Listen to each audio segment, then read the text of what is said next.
LaPorte High School, where tonight it will be your Friendswood Mustangs facing the home LaPorte Bulldogs. 2-0 Friendswood, 0-2 LaPorte. Seems he's really stepped up. Great for that young defense to face some quality opponents. They've done a good job, even getting some good turnovers, some points. But the offense needs to get on track, Justin, because district play for in 10-5A, one of the toughest districts in the state of Texas. The kick is off for LaPorte. The ball's going to be called on the 23. He brought back right about to the 30-yard line. Is going to be where Friendswood's going to start this drive. Looks like Dawson Johnson right there on the return. A little mix-up with the return man. You usually want to have the guy in the back step up and catch that ball. Dawson snags it, and the Mustangs will kick their first drive off at their own 30-yard line. Friends will be moving left to right on your computer monitor. They're wearing their white jersey, black helmets, and black pants. LaPorte decked out in that LaPorte orange with a white helmet. Again, 1st and 10. Friendswood, first play of the game. Ball's on their own 30-yard line. Fakes the handoff. Gurdon rolling outside. Got a man caught. Christian Lee, 35-40, 45. He will be run out of bounds at the 46-yard line. Nice little safety foul action from Christian Lee. Gurdon did a nice job. And that's huge for Gurdon, Justin. He's got to get some confidence. Yeah, absolutely. An easy one to start off for Gurdon. Had some pressure in his face. Stayed poised in the pocket. Dumped it off to his big tight end, and a nice gain of 15. Yeah, that's one thing Friendswood does have is a bevy of strong receivers. The timing just hasn't quite been right so far this season. But again, you've got an outstanding quarterback in Luke Gurdon. Just a matter of when, not if. Gurdon back to pass. That's going to be a false start, I believe. Oh, I saw some movement from the LaPorte Bulldogs, but I don't think anybody crossed that line. I didn't either. Well, we'll see here. We're going to get this straightened out. Again, just underway, 11:49 on the clock.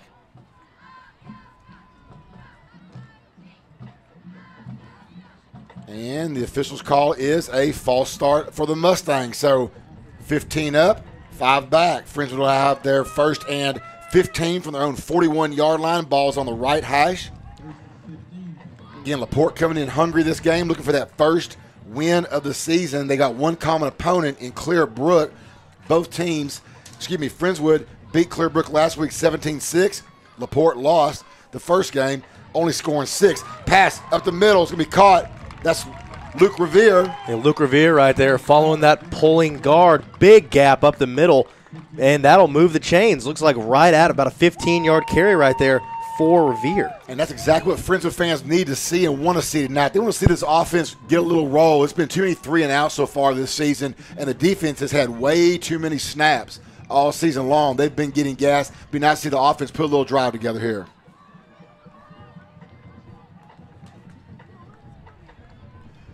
Gurdon, handoff to Revere. Revere up the middle. He got tripped up. One man to beat. Couldn't quite beat him. Got down to about the 41-yard line. Yeah, Espinoza right there just caught Revere's ankle. Still able to pick up a decent gain of 3. Going to bring up 2nd and 7 for the Mustangs. Again, Halada's going to come in right now. And look, we're going to have, something I didn't expect to see. We're a little more 2-back this year than we've ever seen in the past. Well, we didn't expect to see a lot of Revere at all, but he's almost, I'd say he's earned the starting job. He's a captain on the field and starts the game off tonight. No doubt. You got 2 backs split beside Gurdon. Gurdon back to pass. Got a man caught. Alvarez makes a move. Got a nice move. 35-30. 25. Get that block, young man. Zamora with a nice block. Alvarez gets down to the 23-yard line. Nice catch. Had to go high for it. Alvarez can do that. Brought it in. And that is a 1st and 10 now on the LaPorte 23-yard line. Yeah, and this is exactly what you want if you were Coach Koopman. Get that offense rolling early. Get Gurdon in the pocket comfortable. Give him some time to dump off some throws to his solid receiving core. 1st and 10, balls on the LaPorte 23-yard line just outside that hometown bank of Friendswood red zone. Gurdon back to pass. Going up top. Alvarez, 6 points. Touchdown. Friendswood Mustangs back of the corner. Beautiful pitch and catch that time from Luke Gurdon to Austin Alvarez. And that drive was just too easy right there for the Mustangs. Absolutely. The only thing that was a negative was one false start. That was on them. Everything else, all Friendswood up 6-0. Still 10-17 on the clock here in the first quarter. Alvarez will stay in the game to do the extra point duties. And that's what you want. Luke Gurdon, that drive, 3 passes, 3 completions, and a touchdown to Alvarez. I think he's been hitting on some of the critics and saying, hey, he's going to prove them wrong tonight. Kick is up. Kick is good. We'll be right back here on MCS Sports. Friendswood 7, LaPorte 0. This segment is brought to you by Dr. Joe Danke at Select Spine and Sports Medicine. Dr. Danke is the only certified sports chiropractor in Friendswood, and his goals are always to get you out of pain and back to action as fast as possible. Select Spine and Sports Medicine provides the best treatment options for neck and back pain as well as sports-related injuries. To find out more, visit chiropractorfriendswood.com. And welcome back. We are back here at LaPorte ISD Stadium where Friendswood has just gone up top 7-0. Just a quick drive summary of that one. It's going to be all positives. Yeah, absolutely. 70 yards marched down the field. 5-play drive. A quick one from the Mustangs. Only took a minute 30 off the clock right there. They struck quick. That is music to everyone's ears here on the Friendswood side tonight. Again, thank you for joining us here tonight on MCS Sports broadcast of your Friendswood Mustangs football team. Kick goes down to 5. It's dropped. It's picked up 10, 15. Trying to find some room on the outside. 25, 30. Got some room. Got a man to beat. Oh, no. Ball's loose. Ball's loose.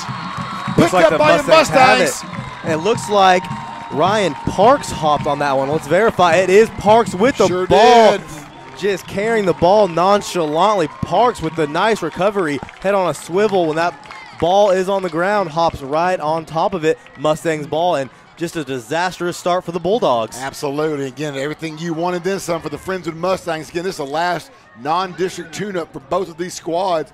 Friendswood gets a week off. LaPorte plays North Shore, who, by the way, right now only rated the #1 team in the Houston area and did a number to Spring Westfield last night.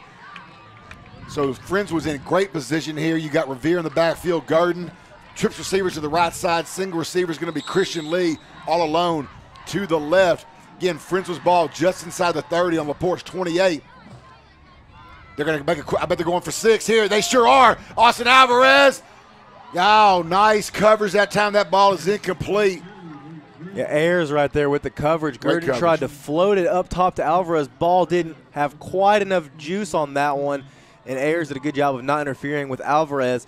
That's going to be Gurdon's first incompletion of the night. I like that play call, though. Go for it. I do, too. That's what you want to do. You want to bury him early. Yes, absolutely. Sir. 2nd and 10 now for the Mustangs. Again, Revere's in the backfield, offset to Gurdon's left. Trips receiver to the right. We have Zamora. We have Alvarez. We have Revere with the ball to the right. Boy, he runs hard. He's going to be swarmed down, though. Maybe a yard at the most. He's brought down by a host of Bulldogs. He's going to bring up yards per carry, and you got to love seeing that as the guy that was not even the projected starter this year for the Mustangs. Oh, no, absolutely. He is such a tough one to bring down. He has that low center of gravity, and then he puts that head down. There's no good tackle point for that young man. Tight formation, a little movement up front. There is a penalty. Don't know if they're going to get LaPorte crossing or we're going to have a false start again. If that is a false start, that would be number 2 for your Mustangs. Well, I'll say this. Gurdon is fooling them on the hard count, whether they're crossing that line or not. That D-line of the Bulldogs, they are a bit jumpy tonight, and I think that first false start on Friendswood was actually caused by some movement, right, but they didn't pick it up. And here is the call. It is going to be a second false start. 76, 5-yard penalty. That's going to be on Big James Davis, I believe. And you're right, Justin. The hard count is, you like to see that because LaPorte's jumpy. However, if they don't come across and it gets your guys a little skittish, then it just kind of bits you in the backside. Yeah, absolutely. Unfortunately, that's going to be the second false start for the Mustangs. Koopman's fighting for that call right there because he sees those guys, and his O-linemen they're just reacting to the movement, but they're not going to get the call. Please set the clock to 9:15. 2 backs in the backfield this time is Revere and Halata. Twin receivers to the left side is going to be Christian Lee and Zach Zamora. Single receiver to the right is Austin Alvarez. Alvarez already has 1 touchdown tonight, looking for his second one. See how the LaPorte defends this. They're going to double up Alvarez, looks like over here. Probably a smart call right there. Garden looking his way. Now he's going to go, oh, he had Lee.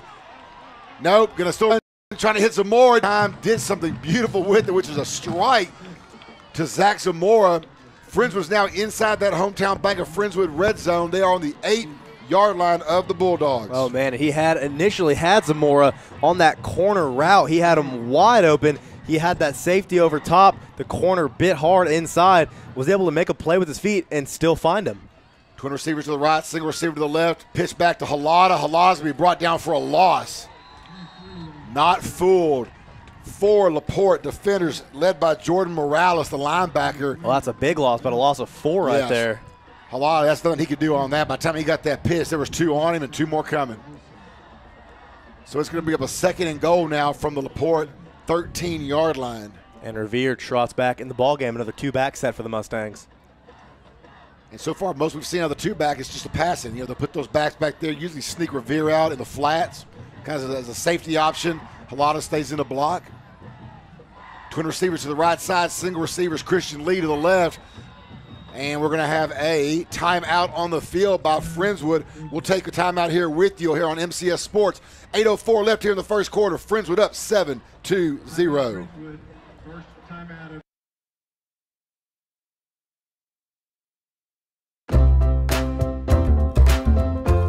Have you been dreaming of a home renovation?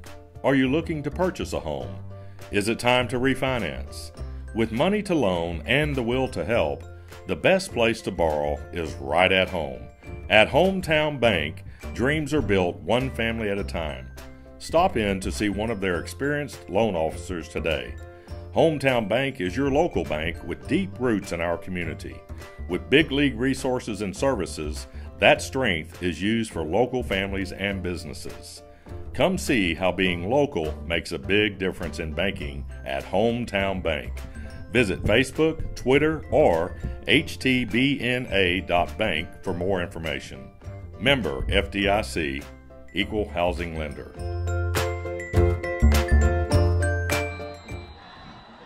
And welcome back to LaPorte Stadium, where it is Friendswood 7, LaPorte 0. 2nd and 13 from the 13-yard line are your Friendswood Mustangs. Pass, little slant route. Oh, nice job. It was number 23 that time. Kayvon Ayers got a hand on that, looking for Christian Lee on the quick slant. Yeah, Ayers, solid coverage again right there. Smaller corner right there on the big Christian Lee, about 6'4", just has a 1-2 slant inside, but Ayers all over it. Justin, what do you call the Christian Lee shoes tonight? I mean, it's a potpourri of colors. Okay. Yeah, I don't have anything for you. Okay, because you got me. That's not my generation shoes right there. I like them. I wish I could pull it off. I cannot, but they were festive. I'm just going to leave it at that right there. I've always been a classic black Nike type of guy. Did you get that from your dad? Here we go. Trips formation to the left. Single receiver. Austin Alvarez to the right. Gurdon got the pass going to Alvarez. Oh, that's got to be a flag. Almost caught, and there's a flag. The official held the flag to see if the touchdown was made. Alvarez tried to Odell Beckham. It couldn't quite bring it in. However, there's a hold. Well, hold or interference, what they call it, in the end zone. That should be a hold right there. I think so. Looked like Shaver right there, just pulling on his jersey. Really threw Alvarez out of rhythm right there, and he had a very good chance of still coming down with that football. Sure did. And we've seen him make some acrobatic catches in the past. Was just not able to pull that one in, but that should be a first down. It should bring the ball about half the distance to the 6-yard line. And the official's call is a hold. As we said, on LaPorte, it will move that ball up. First down for Friendswood, half the distance will put them right about the 6.5-yard line. Again, in the Hometown Bank of Friendswood red zone. This is Friendswood's second drive of the game, up 7-0. First series could have gone better, 1 penalty. This series so far, 1 penalty. Other than that, it's a positive. And Friendswood's defense couldn't be more well rested. They have not been on the field. Yeah, that's a big benefit to have right here. Yes, sir. Twins to the right side, single receiver to the left. Halada up the middle. Halada, 4-6 points, touchdown Mustangs. Colton Halada. Nice job of blocking that time up front. Look like big James Davis and Rod Hutchison, along with Mike Gibson on that. Halada, smart player, just followed the beef. Yeah, absolutely. Halada, once that broke past that initial penetration from the inside of the Bulldogs, Halada easily able to bounce out and trot into the end zone to make it 13-0 Mustangs. Austin Alvarez with a kick. The kick is up, and the kick is good. We'll take a quick break here on MCS Sports. It is Friendswood 14, LaPorte 0. 7:53 left here in the first.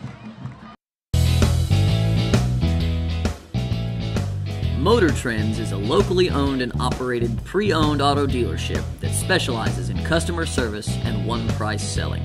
The Yarbrough family invites everyone from the Friendswood Clear Lake area to look us up online at motortrendsonline.com, or just come on by and see us on FM 528 on the border of Friendswood and Alvin.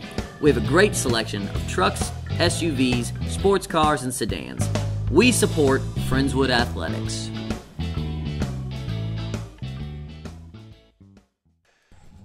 And welcome back to LaPorte Stadium, where it is now Friendswood 14, LaPorte 0. And again, Friendswood's defense not complaining probably, but they are still waiting to get on the field after 2 scores, 2 great drives by the Mustangs, and a special teams fumble recovery for the Mustangs. And Friendswood is exactly where they want to be right now, trying to bury LaPorte here early, 14-0.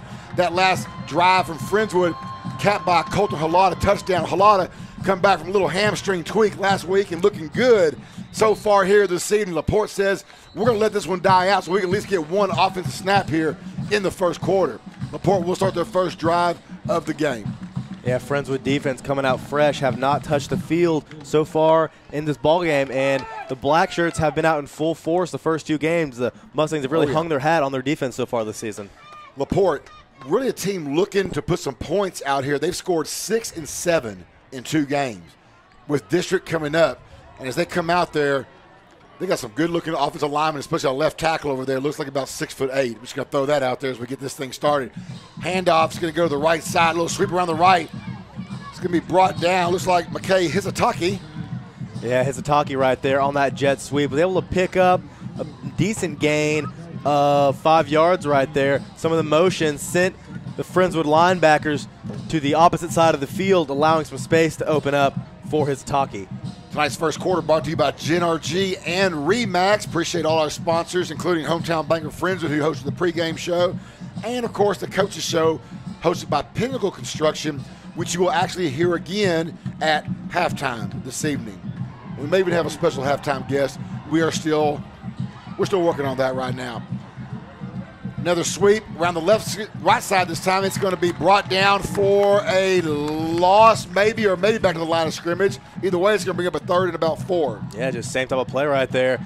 Sending number 4, Greenewalt, across the formation, a little jet sweep action. The Mustangs flowing to it and making an easy stop right there. Had a lot of black helmets to the football. Brings up an early 3rd down for the Bulldogs. And it is going to be a 3rd and 5. LaPorte moving right to left on your monitor. Again, LaPorte coming out in all LaPorte orange. Quarterback barks out the signals, rolls to his right, looking for a man. Got a big target, tied in, caught. That is number 44, Albert Regis. That young man, sophomore, about 6'3", 240, give or take 4 or 5 pounds. You're going to hear a lot about him if you're a LaPorte fan the next few years. You know what, though? You should never lose a guy like that across the middle. You pick him up. However, they were in good coverage that time. Just got to bring that thing down. Oh, it's hard to pick up those tight ends sometimes. When they set up in that blocking formation, they get their hands on a guy, and then sometimes those linebackers, they just forget about you. Yeah. That's what happened right there. Leaked out into space for an easy first down for the Bulldogs. So it is a 1st and 10 now for LaPorte. Ball's on their own 43-yard line, 5:58 and counting here in the first quarter.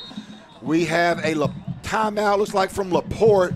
We'll take a quick timeout here with you. It is Friendswood 14, LaPorte 0. We'll be right back here on MCS Sports. Generators of Houston and Generac support the Friendswood High School Mustangs. For all of your industrial and commercial generator needs, choose the oldest and largest Generac industrial dealer in Texas, Generators of Houston.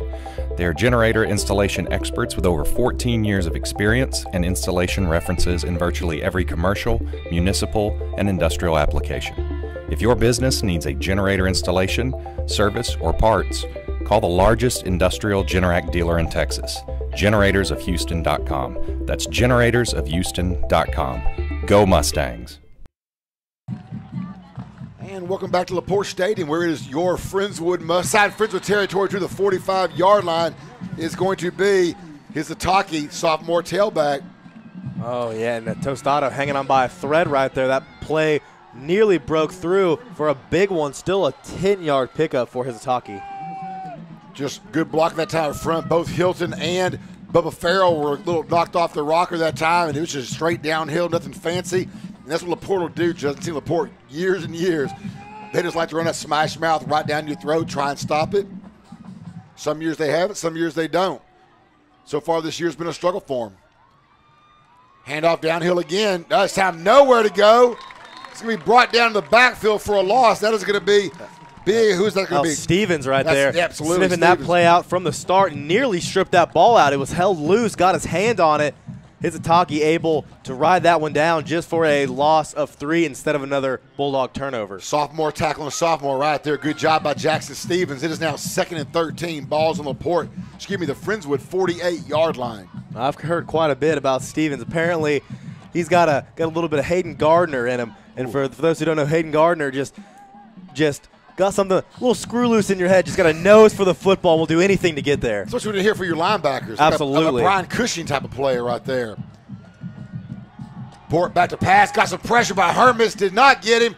That is going to be incomplete, overthrown. Again, pressure by Mike Hermes.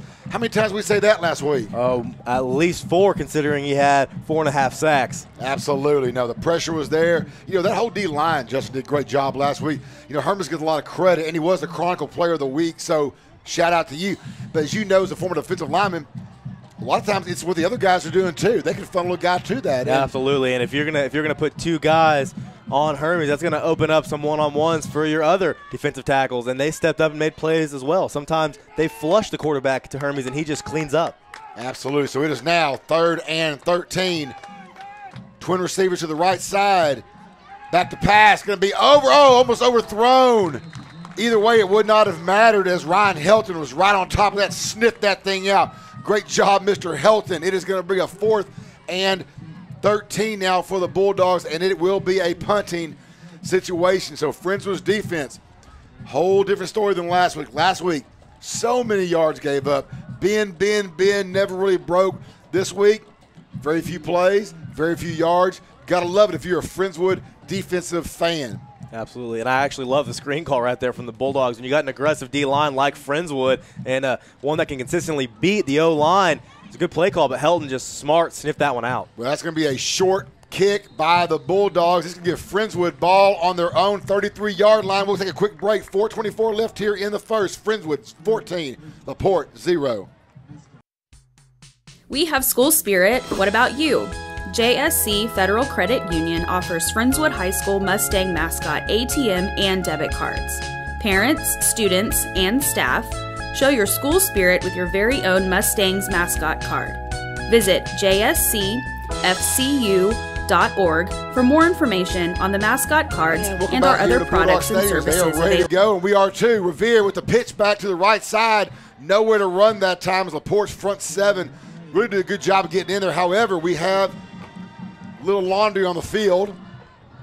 That seemed quick for a hold. We'll see what they're going to call on that. Absolutely. LaPorte seems to think it is on the Mustangs. That's what the Mustangs' body language would suggest as well. That's a hold. Yeah, absolutely. And you're right. You usually see a hold on those plays that take quite a while to develop. That one was just a bang-bang play right there. A Revere down on the ground within a second. LaPorte getting some solid penetration up front, setting the line, but somehow got a hold in there, and that's going to make for a 1st and 20. I think what you had there, Justin, is you had an offensive lineman who just flat got beat. Grabbing what he can grab. That guy was already back in there wrecking havoc. So it was a lose-lose situation right there for Friendswood. Now it is a 1st and 20 for the Mustangs. Balls in their own 23. Twin backs. It's going to be a fake to Halada. It's going to pass to Revere. Revere's going to get back. Revere, nice job getting back to the line of scrimmage, +2. That's a 12-yard gain that time for Luke Revere. Yeah, nice job by Revere. Mustang setting up a screen of their own right there. And Revere was covered very tightly. He was. Gurdon able to fit that one in there to make it, 2nd and 9 now. And good job by the LaPorte Bulldogs of finding Revere out of the backfield. He's not the largest back you have. That's a great idea to sneak that little fella back there, but he was caught that time. 12-yard gain. It's going to bring up a 2nd and 8.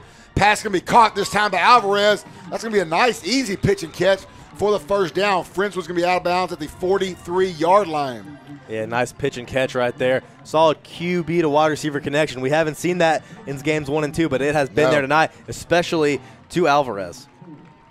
Does Gurdon have any incompletions today? He has 2. The 2, yes.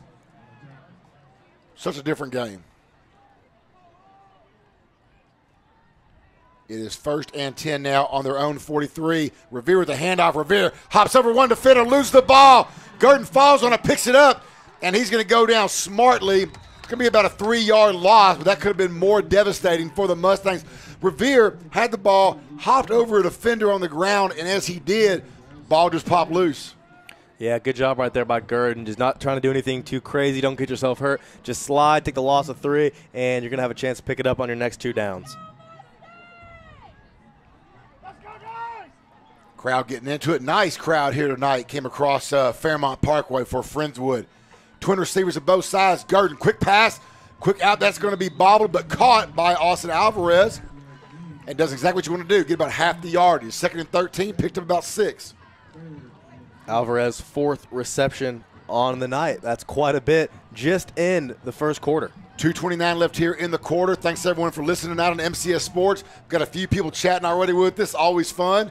Let us know if you're enjoying the broadcast, and if we, feel free to feed us any information that we'll get it out there for you. Appreciate that as always.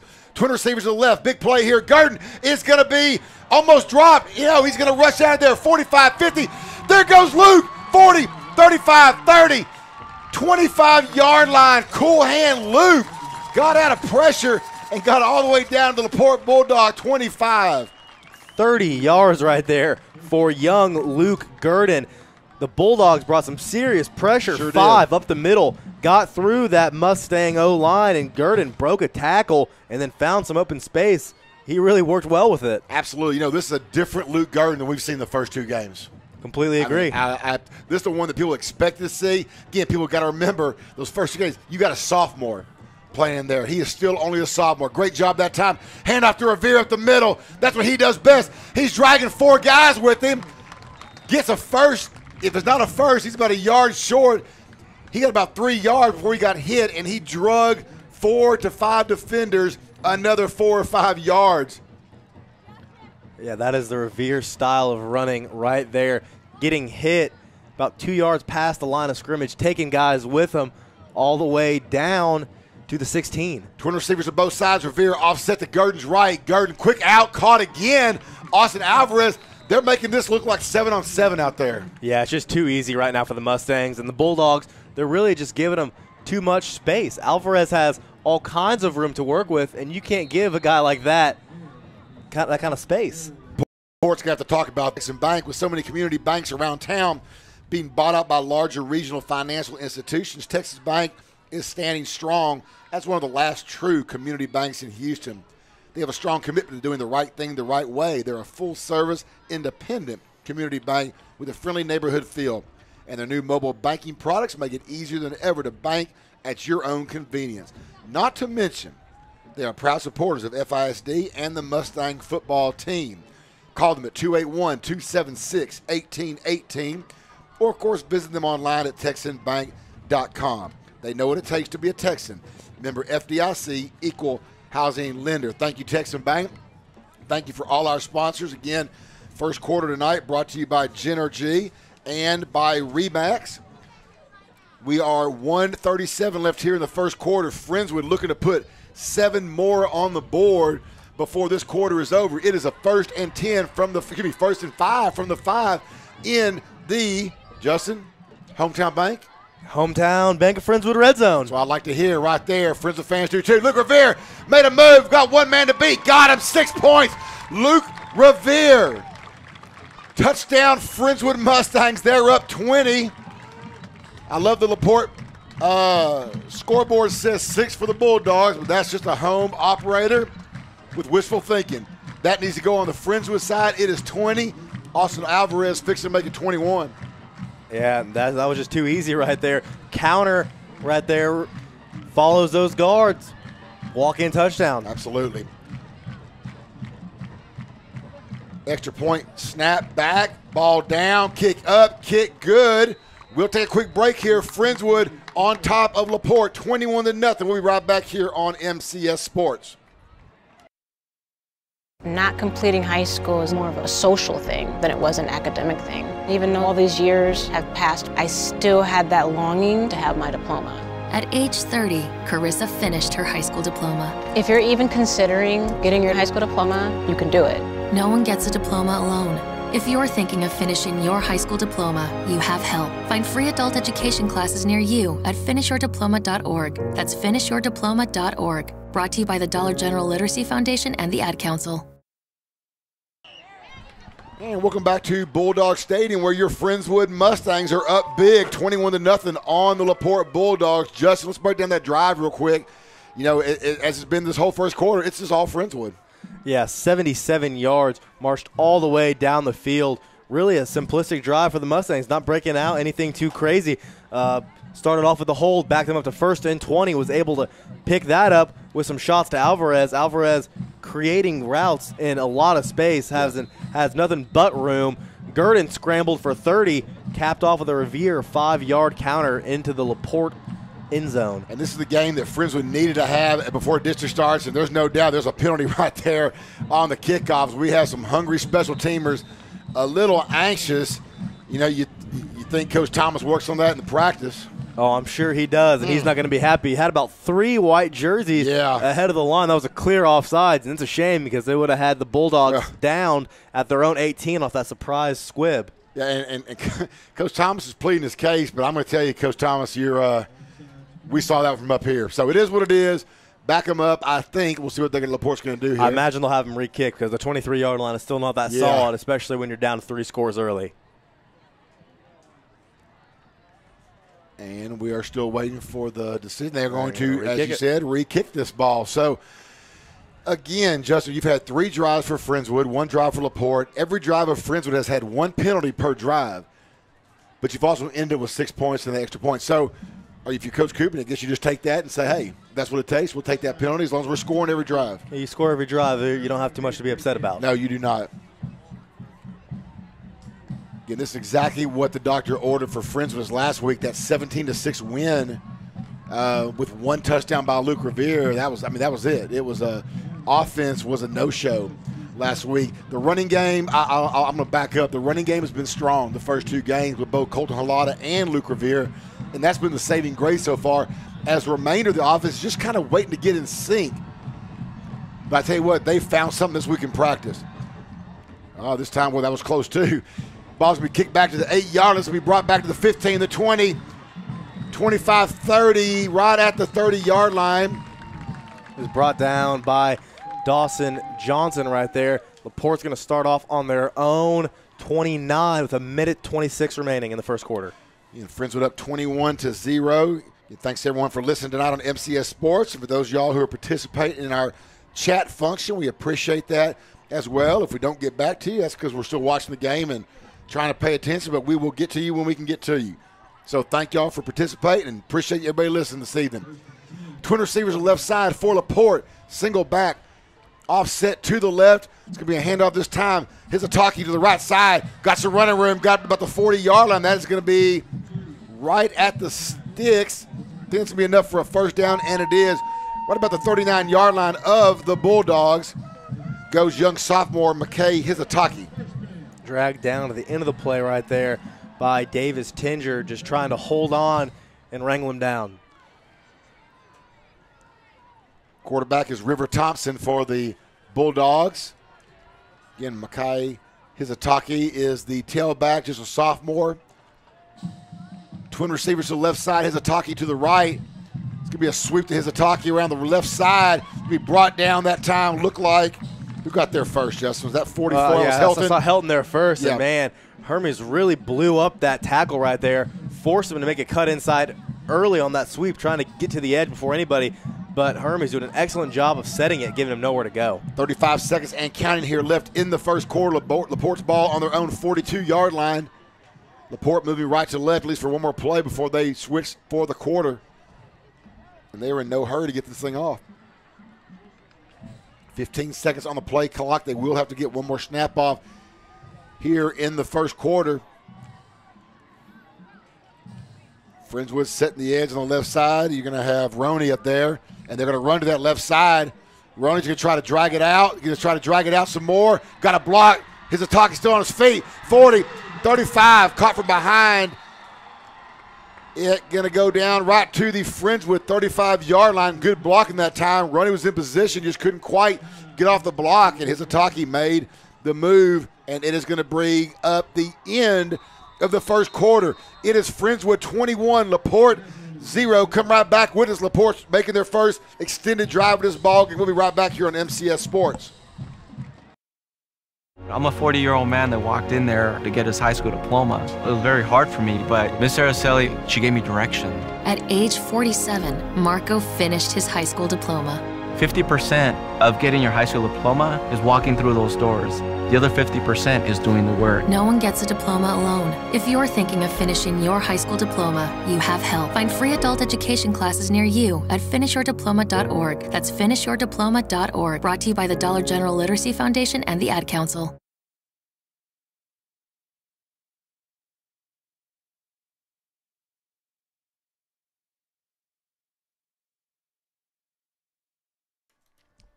And welcome back to Bulldog Stadium, where the score is your Friendswood Mustangs 21 and the LaPorte Bulldogs 0. Friendswood has had 3 drives and 3 scores. Justin, what else you got for us? I got Luke Gurdon's first quarter stats for you. 8 of 10 passing, 121 yards, and a touchdown. Also, the little icing on the cake, a 30-yard run. Absolutely. Again, he's a different player so far this evening, and what a welcome sight for Friendswood fans indeed. And I'll tell you who else is excited about that. There's 11 guys in the field right now for that defense. First and 10 now for the LaPorte Bulldogs. That is going to be a tackle for loss. That's going to be Jackson Stevens back there, and that's going to be Hizataki again. Stevens says no. That's his second tackle for loss tonight. Yeah, excellent job by Stevens. Like I said, that nose down, get to the football type of mentality. You got to be a little crazy to play middle linebacker sometimes, not have regard for your own safety. Just put your nose in there and get the TFL. Hey, remember, he's a sophomore, just a sophomore. We're going to see him 2 more years. Rolling off to the left side. It's going to be a pass, going to be incomplete right through the hands of the intended receiver. That's in that dark corner of the side of the field. So he was looking for number 10 right there, another sophomore for the Bulldogs, and that could explain some of the troubles this offense has been having. All of their go-to players are sophomores. So maybe the future's bright, but right now you got a learning curve there. You remember those sophomore days, Justin? Absolutely. We had 11 of us on varsity, and we definitely went through some tough times. 3rd and 12 now for the Bulldogs. Sure could use a first down if you're a Bulldog fan. If you're not, you're going to see a big play here for the Mustangs. They are really showing a lot of pressure as Coach Crocker's crew. We'll see what they're going to dial up. Play clock's down to 4. LaPorte needs to do something. 3, 2, 1. Just gets it off. Hizataki off to the right side. Trying to find a room. Just not going to go anywhere. Who came up on that? Oh, you had a few white jerseys over there. Looks like Roney's the one who forced him out. And Connor Haynes came up and struck him as well. Sanchez in on the play as well. That's going to bring up 4th down. And, boy, what a conservative play call right there for the Bulldogs. Running the ball outside. And it seems like that's all they've done tonight. Just try and get an athlete out in space, and it's not working. The Mustangs DN doing a great job of containing Hizataki so far tonight. Just conservative ball, down 3 scores, and they're willing to punt it back to Friendswood. I was going to say, I'm a little surprised, in my personal opinion, that the ball's on the Mustang 37-yard line. Especially after that 13-yard punt. Yeah, and it's 4th and 12, give you that, but you're down 3 scores right here. But regardless, Friendswood is going to have, we have back there, Halata and Zamora, and they're going to, smart play right here, though, they're going to take the delay of game, back them up 5. But I say smart, you're right, the last punt was about 12, 13 yards. Crank another 13-yarder off, that delay of game might hurt you a little bit. That could be. We'll see. So it will now bring up a 4th and 17. That's going to take going for it out of the question as well, because that was definitely a good spot of the field to do so.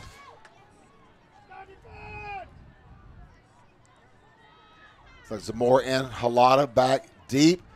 A little much better punt this time. That's going to hit at the 22, but take a Friendswood Mustang bounce and goes back to the 33-yard line. That one's going to be an 8-yarder. Not what you want to see.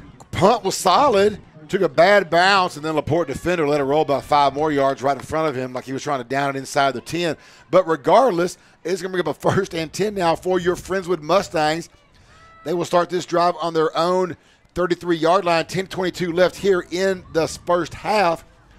Second quarter night brought to you by Frank's Collision Centers, locations all over the Houston area, including one right here in LaPorte.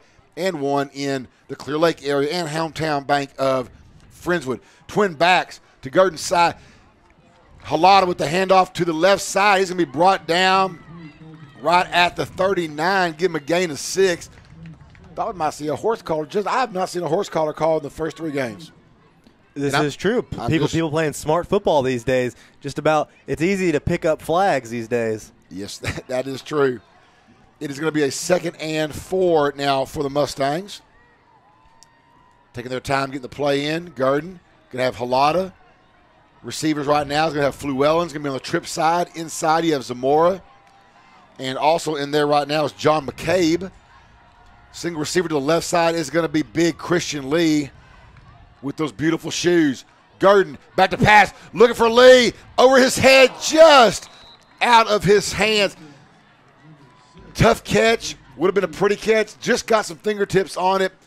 Gurdon just let him a little too much that time. Man, I think it was a good ball by Gurdon. Ayers just clipped him up, just pulled on Lee enough to throw him off of that route right there. I think it was a good ball by Gurdon. Just about a half step too far for Lee, but Ayers again, nice job in coverage. Yeah, in Ayers, I don't have a size on Ayers. Yes, that is a good-looking cornerback. Looks more like a safety to me. Exactly. He is a strong-looking cornerback right there. Trips receivers to the right side. Gurdon rolling right, got some pressure, got a man caught, but it's going to be right back to the line of scrimmage. I'll give him a 2-yard gain. That's going to be John McCabe. McCabe in there to slot, and that's going to bring up a 4th down now for the Mustangs. Russell Langston going to come in and do the kicking duty for your Friendswood Mustangs. Ball will be spotted on just inside the 41-yard line of Friendswood. LaPorte will go back. Looks like they're going to have Elijah George go back right about the 25 of his own 25-yard line. 8:55 and counting here in the first half. Snap back, good pressure that time. Langston gets it off. A little off his right side of his foot. That ball is going to be out of bounds at the we're still walking it on. You got to hate to see that walk. Out of bounds, LaPorte, 44-yard line. Yeah, it's a tough break for Langston right there. Actually did a good job of not getting that thing blocked. Yes. He didn't panic, stayed poised right there and booted it off. And field position shouldn't be an issue if this game plays out how the first quarter did. The black shirt D has played well so far, and LaPorte just hasn't been able to get much going. Yeah, it has been, and again, for the black shirt D, too, a whole different first quarter, a lot less reps, and you got to love that.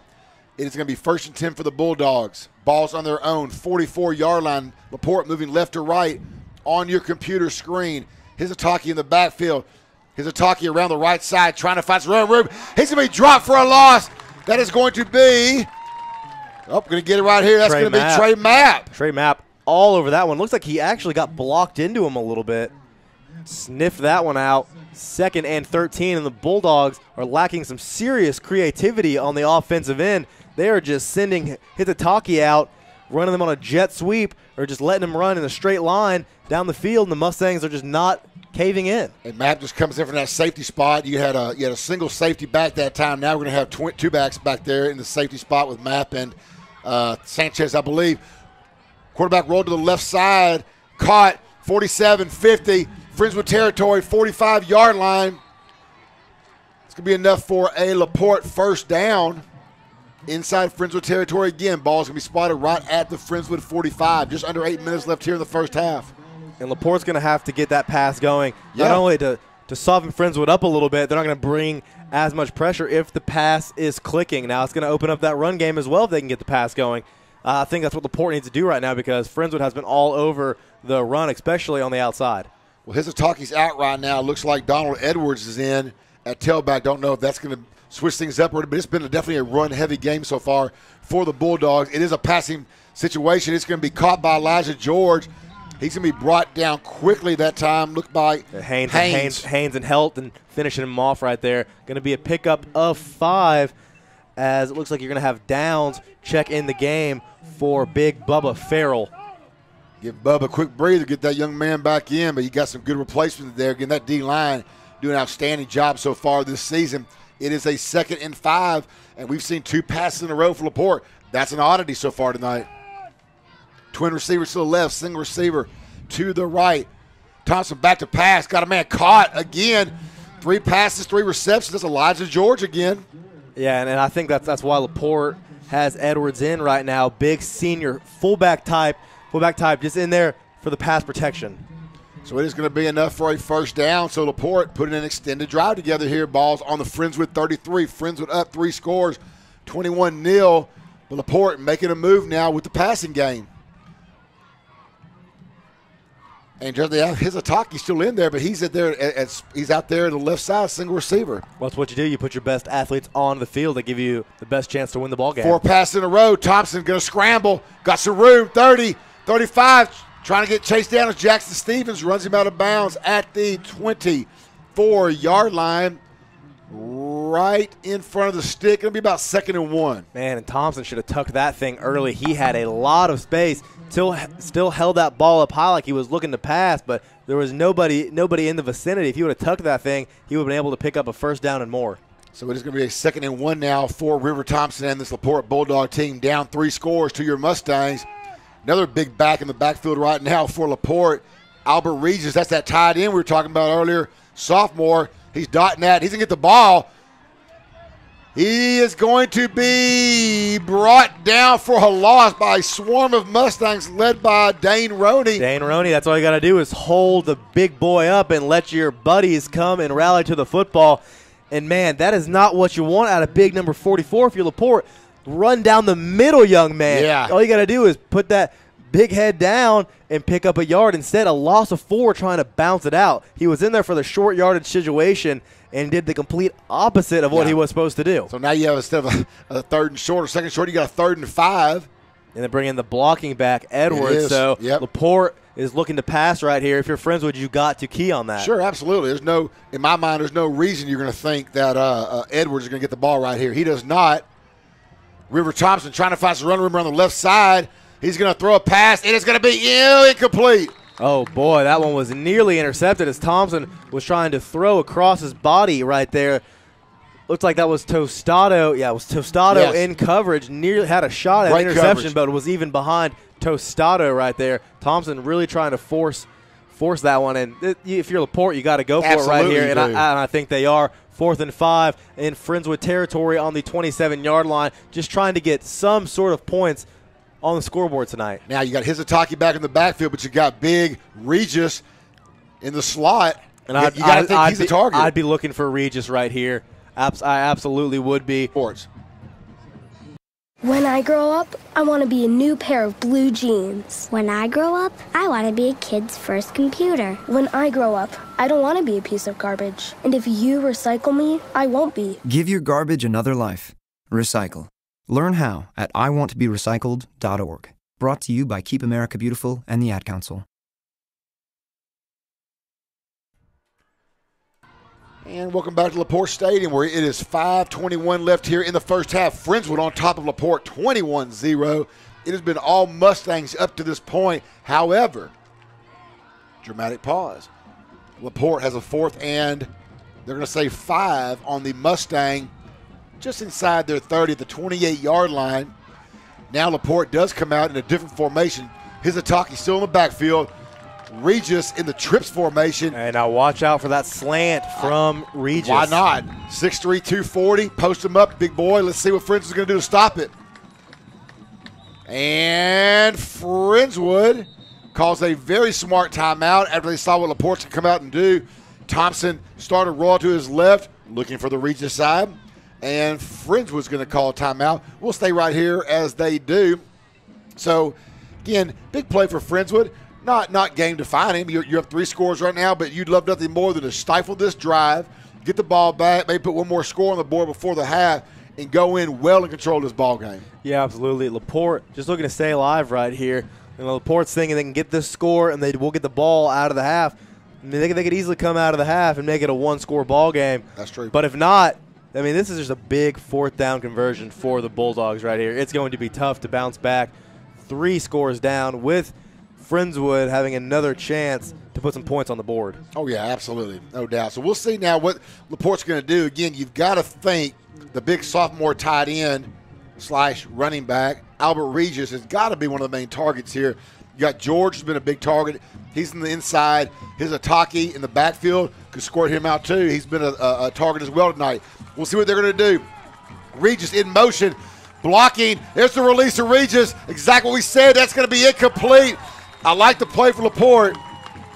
The execution wasn't there. No, absolutely not. And that was Hermes right there on the pressure. No, love the play call right there from the Bulldogs. Had big 44. Had him chip the block and then spin out into space. Just too much pressure from Hermes right there. Just nothing there for the Bulldogs. As Friendswood is going to take the ball over on downs on their own 27-yard line. Again, Hermes, player of the week last week from the Houston Chronicle and living up to the hype tonight. I use the word hype loosely. There's no hype. That is a solid, outstanding young defensive end right there. The Friendswood Mustangs are going to ride him a long way this year in District 10-5A. Garden got some pressure. From the get the reception, that would have been a gain of nothing right there, but instead the Mustangs are going to pick up some free yardage and a first down. And now LaPorte's talking a little.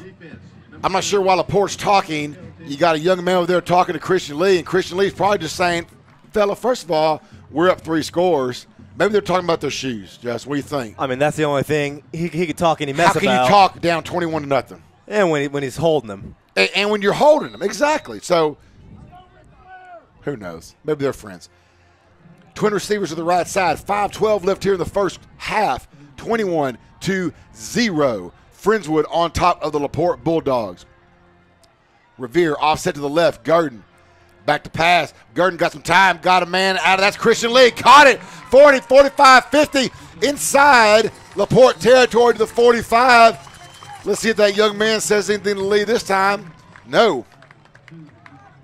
17-yard pickup right there for Christian Lee. Great job that time. Good patience by Garden. Garden's getting some pressure now. LaPorte's front 4 is doing a good job of getting some good penetration. Not getting free, but just enough push where Garden's going to have to move around a little bit. Trips receivers to the left side. Single receiver Lee to the right. Garden back to pass. Going deep. Got a man. Zamora caught. 10-yard line. He fell down. That's a first down and then some inside the hometown bank of Friendswood red zone. The only thing Zamora wishes he could have kept his feet, but hey, bottom line is great grab by the senior receiver. We'll tell you what, I'm not convinced that ball was even going to Zamora. True. 2 receivers in the area. Zamora came up with it, and he had an easy 6 if he can keep his feet. That's got to be a mix-up in routes right there. You had 2 receivers in the exact same spot, but hey, the Mustangs will take it as they are on LaPorte's 10-yard line. Twin receivers at both sides. Garden hands off to Revere. Revere downhill, got about 2. Inside the 10 to right about the 8-yard line. Again, this is Friendswood's 4th time inside the hometown bank of Friendswood red zone this evening. Halata coming in for Revere. And we're going to have a timeout on the field as we're going to tend to a player again. 4:14 left here in the first half. Friendswood on top, 21-0. One thing we haven't seen Friendswood have since the first quarter, and I'm not going to say it. I don't want to jinx it. No, I'm going to say it. They've been penalty-free since the first quarter. I've knocked on the wood. This is true. Friendswood playing much more disciplined football since we've seen, especially from that week 1 ball game, and there was an offsides or a false start about every drive. Absolutely. So it is a 2nd down and goal from the 8-yard line.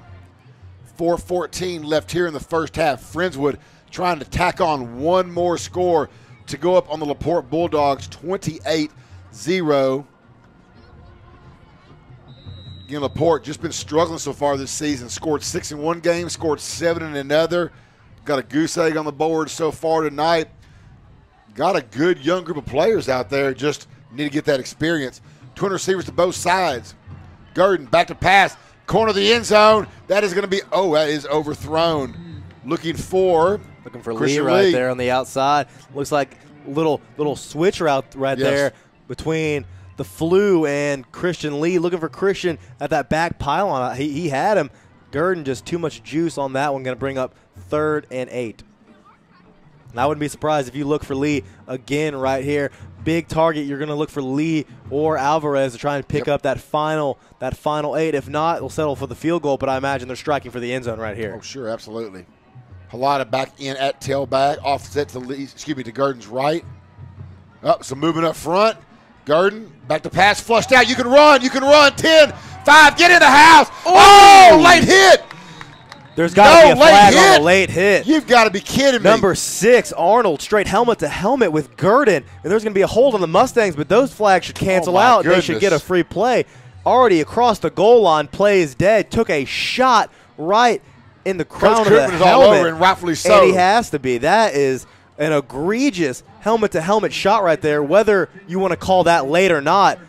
But the crew is not going to give it to him. They're not calling it at all. There's no call. And it's going to be 3rd and 18, not even addressing it. Jeez almighty. That's so the hold is against Friendswood. And Kuya Koopman is upset about that. He'd be even more upset if this ball game was close. Absolutely. But, I mean, that's your young quarterback right there who had the guts to go in there, saw the guys in there, put his head down, went in there, and there's no call for that late shot right there. Twin receivers at both sides. Gurdon answers. High pass to Flew, and that is incomplete. Tell you what, I saw movement from the Bulldogs up front right there. And again, no call. They've been jumpy all night long on that Gurdon hard count, and Friendswood can't catch a break on those offsides call. I guess they're not saying he's crossing the line, but when you're jumping out like that and you have an offensive lineman react, it should be on the defense. Right. Koopman's still arguing that last call, rightfully so. It is going to bring up a 4th down now from the LaPorte 18-yard line. Field goal try for the Mustangs. Ball spotted on the 25, 35-yard attempt for Alvarez. The kick is up, and the kick is good. Just snuck in that left side. So Friendswood does put points on the board, Justin. A little disappointing for Friendswood, I know, as they had the 7. But they'll take the 3, and it's going to be 24-0, 3:41 left here in the first half. You know, again, I'm still upset about that. Coach Koopman's still on the field upset about that. You got to give credit to Luke Gurdon for having the moxie to get himself in that end zone, to put his body on the line to get that 6 points, and all you get for it is a sore head. Yeah, absolutely. Tough break right there for Gurdon and the Mustangs. Saw some open space, and you're right, put his head down, and you got to love seeing that from your young sophomore, and that's why he's a captain right there. Hard enough to be a quarterback, but they consider him a leader amongst his teammates, and that's what gets you that kind of respect for your team right there. Well, and you and I have watched enough football to know that you see so many personal foul penalties, and you shake your head and you go, really? And you actually see one I agree with, and it doesn't get called. You don't get called. Like that drives you nuts. But regardless, Friendswood 24, LaPorte 0. Friendswood's defense, one more stand this half. Keep that goose egg on there. Short kick. That's going to drop. That's going to hit on the 10-yard line. Finally picked up at the 6. Brought down at the 7. Great job by that special teams for the Mustangs. Can you get a number on that, Justin? Oh, man, looked like it was number 29, Dawson Johnson again. Johnson is the special teams leader. Special teams monster. Has been catching those pooch kicks for nice returns, and he's had quite a few tackles on special teams tonight, trying to snag that special teams player of the week. I love it, and if we had one, we might have to give it to him tonight. Unfortunately, we do not. We do not. Maybe in the near future. It is 1st and 10 for the LaPorte Bulldogs. Deep inside Bulldog territory on their 9-yard line. 3:39 and 91 yards to go. Defense needs to put some pressure out here. It can be Hizataki. Handoff. He trips up, and he's going to be brought down for a loss. A 1-yard loss. Looks like Jackson Stevens was in there first. Hizataki never really got his footing. Stevens is going to appreciate that free one. Going to make his stats look a little nicer. Is that on my count? 3rd tackle for loss. Yes, sir. Not a tackle. Didn't even touch Hizataki, but it's going to go down in the stat book all the same. Absolutely. 2nd down and 11 now for the Bulldogs.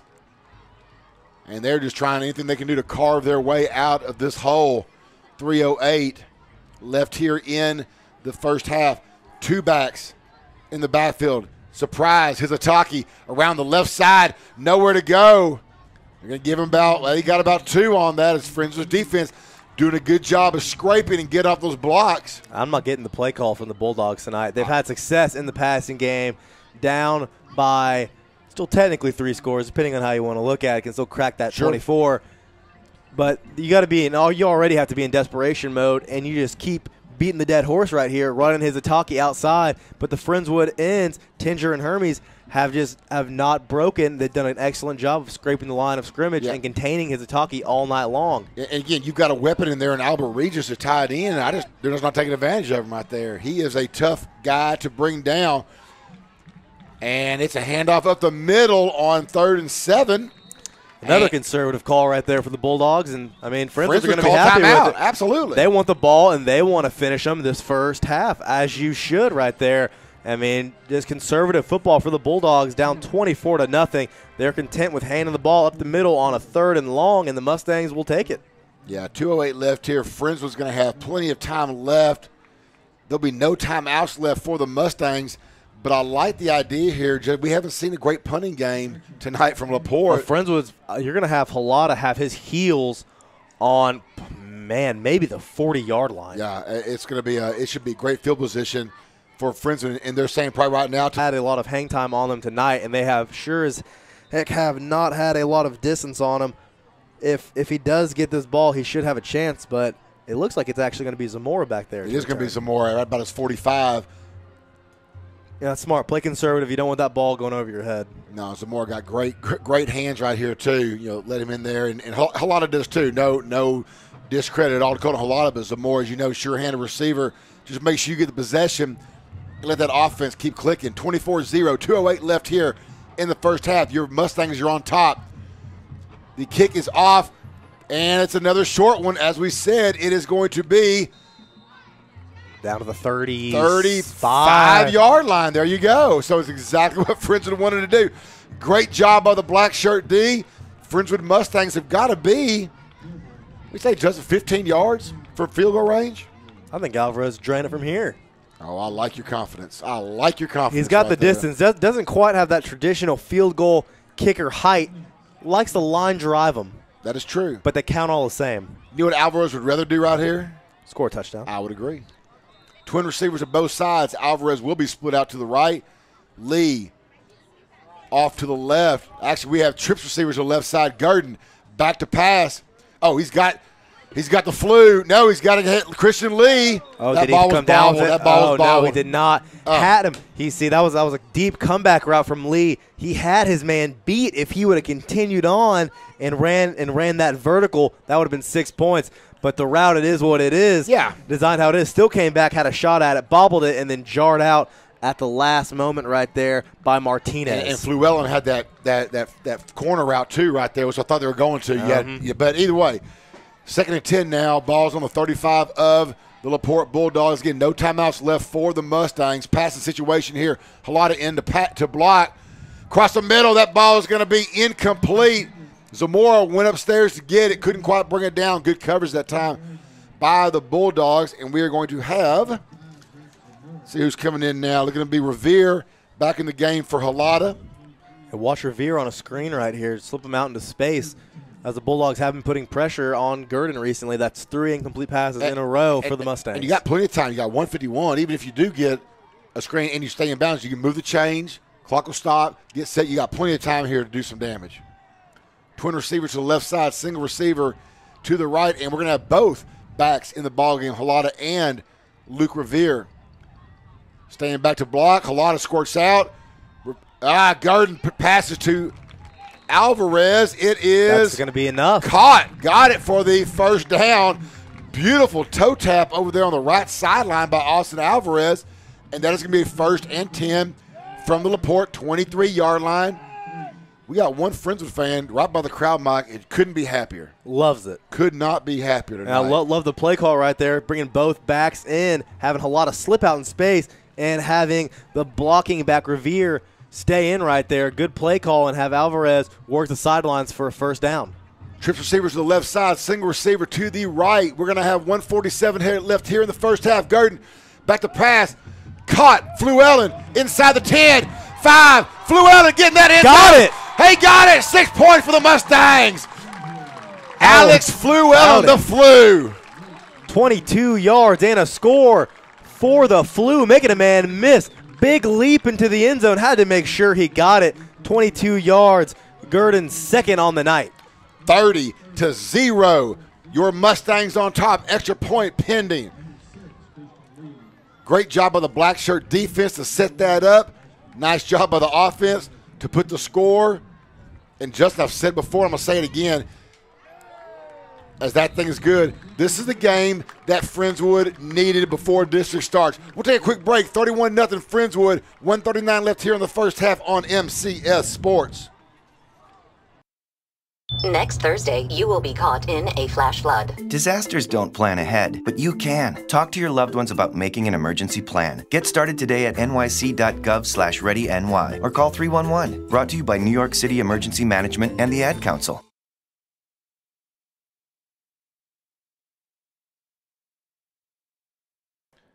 And welcome back to Bulldog Stadium, where your Friendswood Mustangs are on top of the LaPorte Bulldogs 31-0. That's right, 31-0. 1:39 left here in the first half. So far, all of Friendswood, and we hope to see that continue in the second half. You know what would be nice, too, if this can continue, get some guys some playing time, because, Justin, you're fixing to start district, one of the toughest districts in the state. You're going to see a lot of close games come district You time. are, but you also need to have some guys ready in case. Agreed. Something that you never know in football, and you want to have those backups ready to go. So hopefully we'll see some extended playing time for those young men this evening. 1:39 left here. No timeouts for LaPorte. Alvarez's kick. That's a nice one. That's a nice one. That ball is out of the end zone by Austin Alvarez. He is so pumped for that last extra point he made. Great job by the special teams for Friendswood again.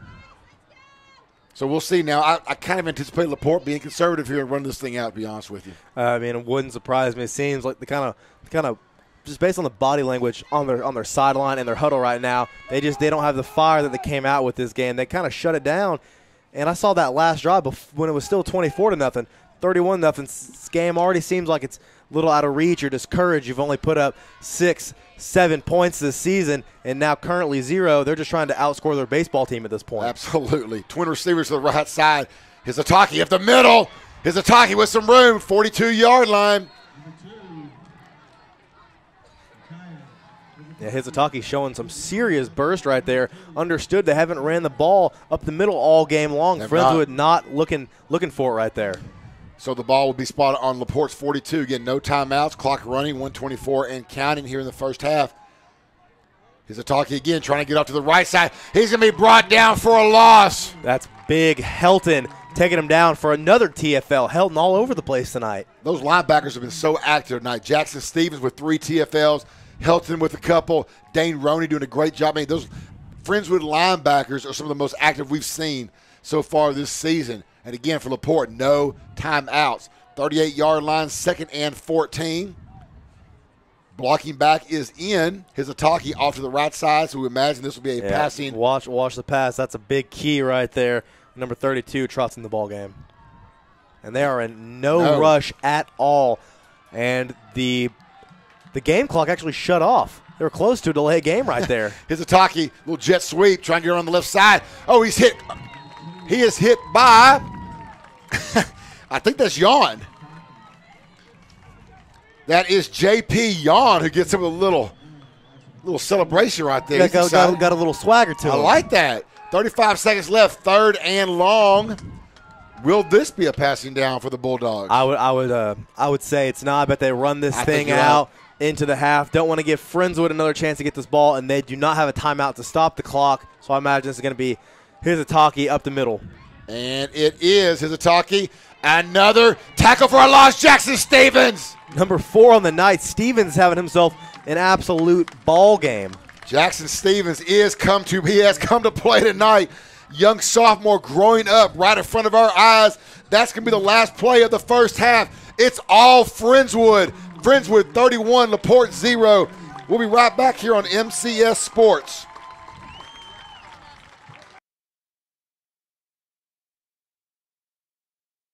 What if I could tell you that a full-blown wildfire was going to occur tomorrow right where you live? Tell you exactly which neighborhoods it would engulf and how fast it would do it. The first thing you would do is talk with your loved ones and make a plan today. It's true, I can't tell you a wildfire will strike tomorrow, but shouldn't you make a plan anyway? Visit caloes.ca.gov and make your emergency plan today. Don't wait. Communicate. Brought to you by Cal OES, FEMA, and the Ad Council.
And welcome back to LaPorte ISD Stadium, where it is Friendswood 31, LaPorte 0.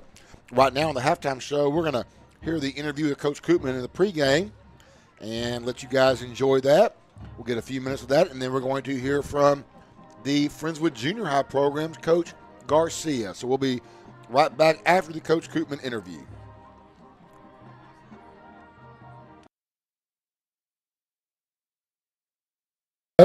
Friendswood Mustangs, Coach Robert Koopman. Coach, first of all, let's get the congratulations out of the way. Great win last week. It wasn't the prettiest win. Was 79 snaps to 39 snaps, but we'll take it and move on down the road and be 2-0. Absolutely. Again, I know you both know the records right now are meaningless. It's all about the playing time and finding your rhythm and whatnot. I've been impressed with the way the defense. I came into the season thinking the defense was going to be the one that you really had to kind of get. And they've seemed after that first game, they've really been doing a great job. They have. When you ask Coach Crocker, he's a little concerned not getting off the field. I mean, he'll tell you 79 snaps is too many snaps. I mean, if you look at that first drive, I think they had 15 plays in that first drive, and there were several situations where we had third and long and we didn't get off the field. So that's kind of been where his emphasis has been this week is situational and getting off the field. But you cannot deny any of that. And I told him after the game, there's no denying our 1-2 and our effort. Oh, no doubt. It's been awesome. and that's 2 games now where they've been on the field. Yeah. I don't know how many snaps were in the first game, but like I said, that game was the epitome of the bend but don't break. Yeah, it is, and so, we definitely want to get – we certainly have to be better on offense and keep them off the field. But I told everyone we're all in it together, and so it's a concerted effort. Offense has to be better, defense has to be better. We're still in our growth, we're still in the growth area, and our goal is to be better tonight. So what on the offense? Yeah. It just again, from my vantage point, we're way away from the field. Just things aren't just quite in sync where you want them. Well, we had 19 snaps the other day where we were trying to throw the ball down the field. We had 4 bad protections, we had 4 bad thrown balls, and we had 3 or 4 bad run routes. Right. So it's across the board. Right. I told the offensive line they catch the brunt of me because I'm an offensive line guy, but it's shared. When you break it down, and Saturday I made the offensive staff break down every one and be super critical. Here's our issues. So it's across the board. So I think it's a rhythm thing. I think there's a lot. I think it's some kids playing new positions. I think it's we don't have any true tackles. I think there's several issues that we're working with right now. And 39 snaps, we certainly didn't get any kind of rhythm the other night in there. So we had a great week of practice across the board, and I think you're going to see us make improvements tonight. Well, I think one thing that's also helped the offense is in that stage of trying to find a sync is the running game has been nice. Yeah, we have, and the 2 running backs are a good combination. We have working through there. And I think I'm confident we're going to get it and figure it out. Sure, absolutely. Any thought on Halata ever coming in situationally on defense side? I think we've got. I think Christian Lee can do that. I think Alvarez can do that too. I think it's just a matter of when district play starts, we'll probably start doing that. We're right now with the heat and everything like that, so we'll probably not do it. But yeah, that's that. And Michael Gibson, some defensive line spots too.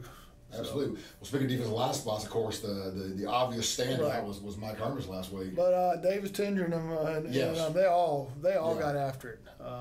Even Elliott Spilder, those defensive ends got after it. Yeah.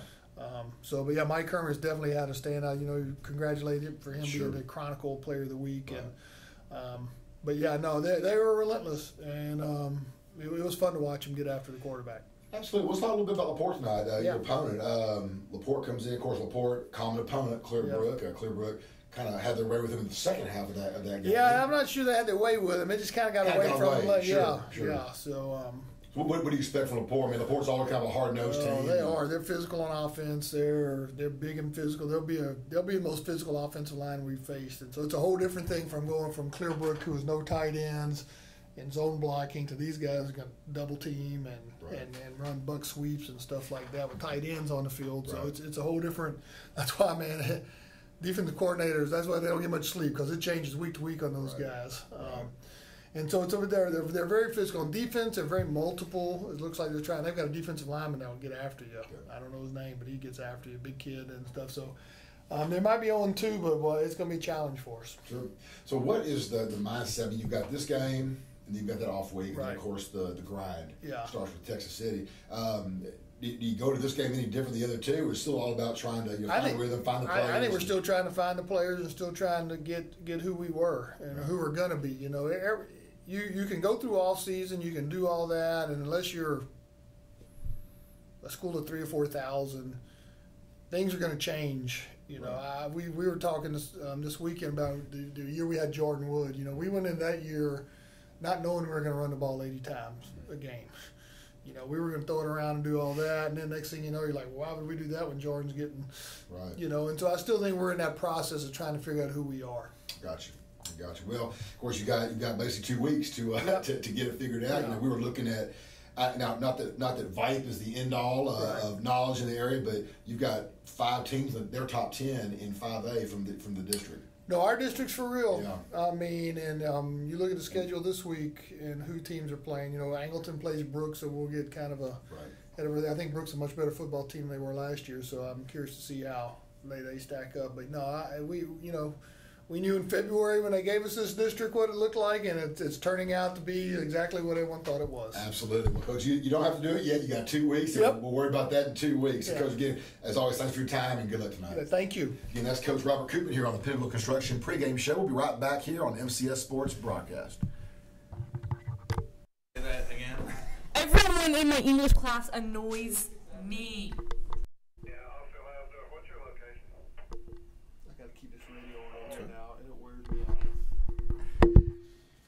Welcome back to the Pinnacle Construction Coaches Show. Right now, we're joined by the head coach of Friendswood Mustangs, Coach Robert Koopman. Coach, first of all, the congratulations out of the way. Win 1, 1-0. Yeah, 1-0 is always better than 1. So it was an interesting game. We had a ton of kids with their first varsity experience, and it showed up. But I think we're better for it. I think. So there was 9 new. Yeah. If I'm not mistaken, that's a lot of bright-eyed, bushy-tailed lights in their face, deer in the headlights. It is, and even on offense, you have 2 or 3 offensive linemen that hadn't done it. We have a receiver that played quarterback last year, receiver. We have a running back who. And we're back, and if you're hearing that again, you're not crazy. That's on me. So thank you, and I hope you enjoyed Coach Koopman there and his words of wisdom. Right now, though, speaking of wisdom, if you don't mind, we are Justin's going to take his headset off for just a second. We are joined by, and I don't think this word is too strong, legendary FISD coach, Coach Parker Garcia. Coach, welcome to the booth. Thanks for having me. Oh, absolutely. So thank you for being here tonight. I know you are quite a regular at these games. I know you guys do a lot for the varsity. You're not just up eating Chick-fil-A with me tonight. I know you're working hard, but we never really had a chance to talk to you guys who really start the program from the ground floor at the junior high, and first of all, thank you for doing that. Thank you for working with my kids over the years. And I just wanted you to talk about the program this year, how it's going. Got some new coaches out here. Let's just hear what's going on at Friendswood Junior High. Well, first I want to say it's really a thrill to be on the field with some of the guys that I coached, or even when I didn't coach them, got to know them, see them doing well up here and being successful. It's a lot of fun. It's one of the main reasons I look forward to Friday night. I'm still doing it here. But, our program, it's just like any other junior high. We're trying to build the foundation there and teach the fundamentals and get them ready for the high school. And I think we've done a pretty good job of that for the most part. Absolutely. Friendswood's always known for a strong junior high program in many sports, not just football, but, and that just, of course, starts and ends with the coaching staff, just known from being a Friendswood resident for going 26 years now and seeing the program, seeing my own kids go through there. I mean, the fundamentals that are taught, it's so fun to watch them, like you said, from a young 7th grader who's just trying to get their pads in their pants correctly to being a Friday night superstar. It's just got to be a thrill. Yeah, it's funny because, we get a lot of support from the high school staff, everything we need. But, yeah, you're right. Some guys develop at different levels, and sometimes, they'll looking to find their thing in junior high, and next thing you know, they're up here starting as a junior, right? And surprise you. So it's a lot of fun to see. Absolutely. Now, of course, a junior high coach's life, those of y'all that are listening don't know, it's a year-round grind. It's not just I coach football. It's you're always coaching those sports. What are your roles right now at the junior high? Because I know they've changed over the years. Yeah, sure. We've got 2 coaches at every level. We've got 3 teams, and about 85. Guys come out for 8th grade and about 75 for 7th grade. So wow. Program's still looking strong, and the Broncos do a good job, and the Colts too, of teaching those guys and bringing them to us and have a little knowledge, so it makes our job easier.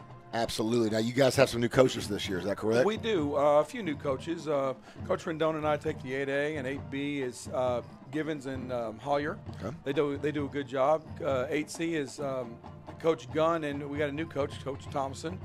And then 7th grade is McKeever and Villarreal. They take 7A. 7B is Mavis and a new coach, Coach Holcher, who stepped in this year for us. Got him late, but he's doing a good job. And then 7C is Fritz and McKeel. They do a good job with those kids. What a great opportunity, too, for you guys to have 3 teams, at each level. I know that's, back when I was coaching Deer Park years and years ago, we had a C team at the freshman campus, and one of those kids ended up playing college football at Sam Houston. And that's a story I'll never forget because he was a C teamer as a 14-year-old, tall, lanky. I don't think he ever put his shoes on the right feet. He was just an odd fella. However, went to Sam Houston, played 4 years, got a degree, now he's a successful businessman. So, you got to have those, because if not, you lose those kids when you only have two teams. Well, it's really nice. I'm sitting here next to, Justin Lowe, who I coached, and back in the day, there was only 2 teams. So, we had almost 100 guys come out. So it isn't easy to do the math there, and you figure out that there are a lot of guys trying to get on the football field, and they can't do it. Right. So the C team really helps out. No, absolutely, because these kids develop all at such different rates. And a kid who's 12, 13 years old and doesn't know the first thing about football 4 or 5 years from now might be the kind of kid you keep working with them and just need to get an opportunity. And plus the other thing about coaching, of course, is just finding something for kids to be involved in. Whether they're playing 20 plays a game or 1, they're a part of a group, in a unit. Oh, you can't tell me. I'm sure you'll say the same thing, and Justin too, and even Coach Fritz.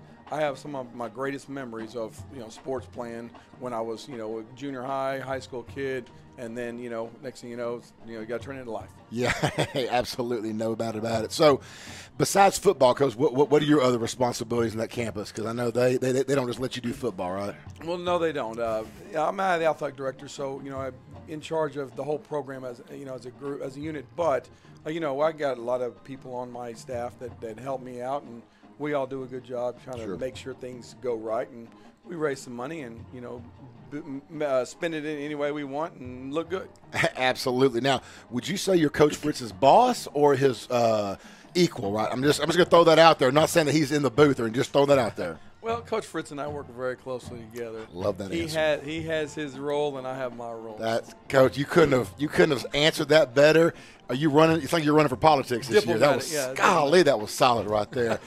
Well, okay, let's talk real quick about the reason people are listening to us right now is not to hear us be us, but hear about the Friendswood Mustangs up 31-0 right now. This is the best they've looked this year. We look really confident out there. I agree. I can feel it on the sideline. That's for sure. Yeah, absolutely. It's fun to see. Justin, I've been saying for 2 weeks, we're just ready for that offense to start clicking. It's just a matter of time. It just hasn't been quite in sync. And tonight, though, it's a different story. I thought the same thing. I made a comment to Coach Fritz earlier in the day. If our offense can get rolling, we're going to be strong. Yeah, tough to stop. Absolutely, and give the defense a little bit of break too, because they've just been gassed those first 2 weeks. They have been. You're right. Because one more thing, there's a lot of good young sophomores on this team right now, and do you take full credit for getting them on varsity? And you've got a great quarterback in Luke Gerd, and I'm sure you're saying, well, he kind of started down there with us. I'd love to take credit for all these guys, but you know how it is. High school coaches do a really great job. I want to see if I can get you, but I cannot. The diplomat is in the house. Coach, appreciate you joining us tonight. Thanks for having me. Again, that's Coach Parker Garcia from Friendswood Junior High. We're going to take a quick break. Be right back here on MCS Sports.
welcome back to LaPorte Stadium, where it is all Friendswood at LaPorte. Friendswood 31, LaPorte 0. Got about a minute 20 left here and the halftime show. I want to thank Coach Koopman for giving me time before the game to visit with him a little bit.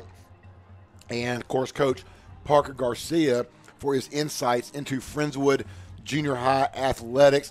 Ever the diplomat, Coach Parker Garcia. We're going to run through some stats right now. Justin will with you. And as obviously it has been all Friendswood, and these stats are all Friendswood. Justin, besides the score, 31-0, how do we get there? Well, I'll tell you all about it. Gurdon leading the way, 13 of 19 passing, 210 yards, along with 2 touchdowns. Gurdon really coming out of that slump.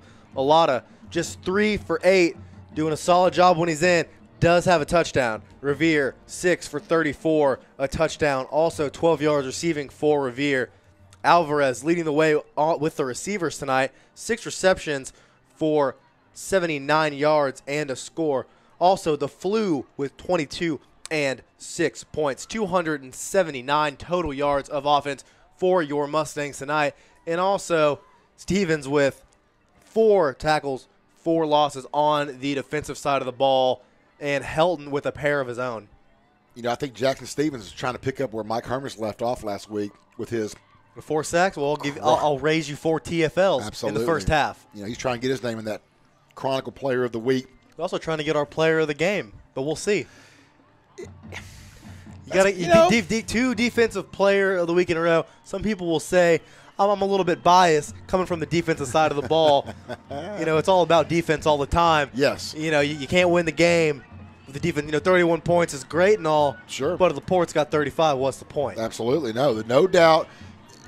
But you're right. That's almost blasphemous to give it 2 weeks in a row. Now, Coach Crocker would disagree, but that's okay. We'll see. He's making a case, but there's some guys on that offensive side of the ball that are making that case as well. And one of those is cool hand Luke Gurdon, who, again, this is the game that we've been waiting to see from him for the first couple of games. He is playing well, running the ball as well as throwing the ball, and doing a good job of staying in the pocket, not getting flustered, not getting panicked, just doing what he needs to do to drive this offense down the field.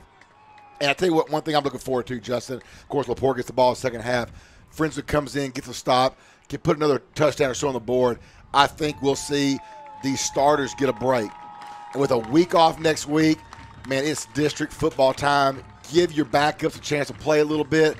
Give us some experience. You never know when you'll need that guy in a critical situation in the district that we're going to be in. And just to let you know, if you don't already know, district starts out the first 2 games local, semi-local, Texas City at home in 2 weeks, and then go to the Rock, the Island, Ball High, where they've got the best team they've had in a while. If you don't know, right now, District 10-5A, out of the 8 schools, 5 of them are in the top 10 of the Houston area. Angleton, Foster, Shadow Creek, Ball, and, of course, your Friendswood Mustangs. What a whale of a district. Yeah, daunting task for the Mustangs just to make the playoffs. Now, in Friendswood history, making the playoffs, it's kind of expected. It's just tradition, you would say. Yes, absolutely. But not making playoffs in this district, I mean, it's understandable. This district is absolutely loaded top to bottom. There are no teams you're going to go in and you say, okay, we got Shadow Creek this week, but next week we have this team, right, like we have in districts past. There are no teams you can just go in and slap around in that tough district. It's going to be – they're going to have to come in mentally prepared week in and week out in order to get some solid wins. You know, and the positive of that, though, Justin, is you do come to that district and make the playoffs, you're playoff ready. You know, you are already battle-tested, ready to go, and there's not many teams you're going to see in the first couple of rounds of the playoffs that you haven't already seen that caliber of play. Exactly. I mean, I'm saying in many rounds of the playoffs. And you're just hoping to not run into somebody from your own district in round 4. Yeah, which very well could happen, as we all know. So, friends, we're getting ready to kick this thing off. They will be moving left to right on your computer monitor. LaPorte, what are they going to do? Are they going to come back and continue just that run-heavy offense when they've had success with the pass? I just don't know now. If you're LaPorte, I think you got to come out firing. We'll see if they lay down. We'll see what that halftime speech was really all about. Are they going to come out and lay down, or are they going to go out with a fight? Here we go. Kick us off, and it is caught at the 10-yard line for LaPorte. LaPorte 15-20. Who is that? Is that – hold on, I'm going to tackle. Oh, that is him. There he is. Special teams player of the week, Dawson Johnson. I'm calling it right now. The game is early. He hit a spin move on his guy. And now I don't know if that's orthodox right there, but spin move down the field on kickoff right there. Beat his man and then got held in the process. Outstanding. Great tackle, Dawson Johnson. And LaPorte is going to have poor field position yet again. I don't think they've started a single drive. No.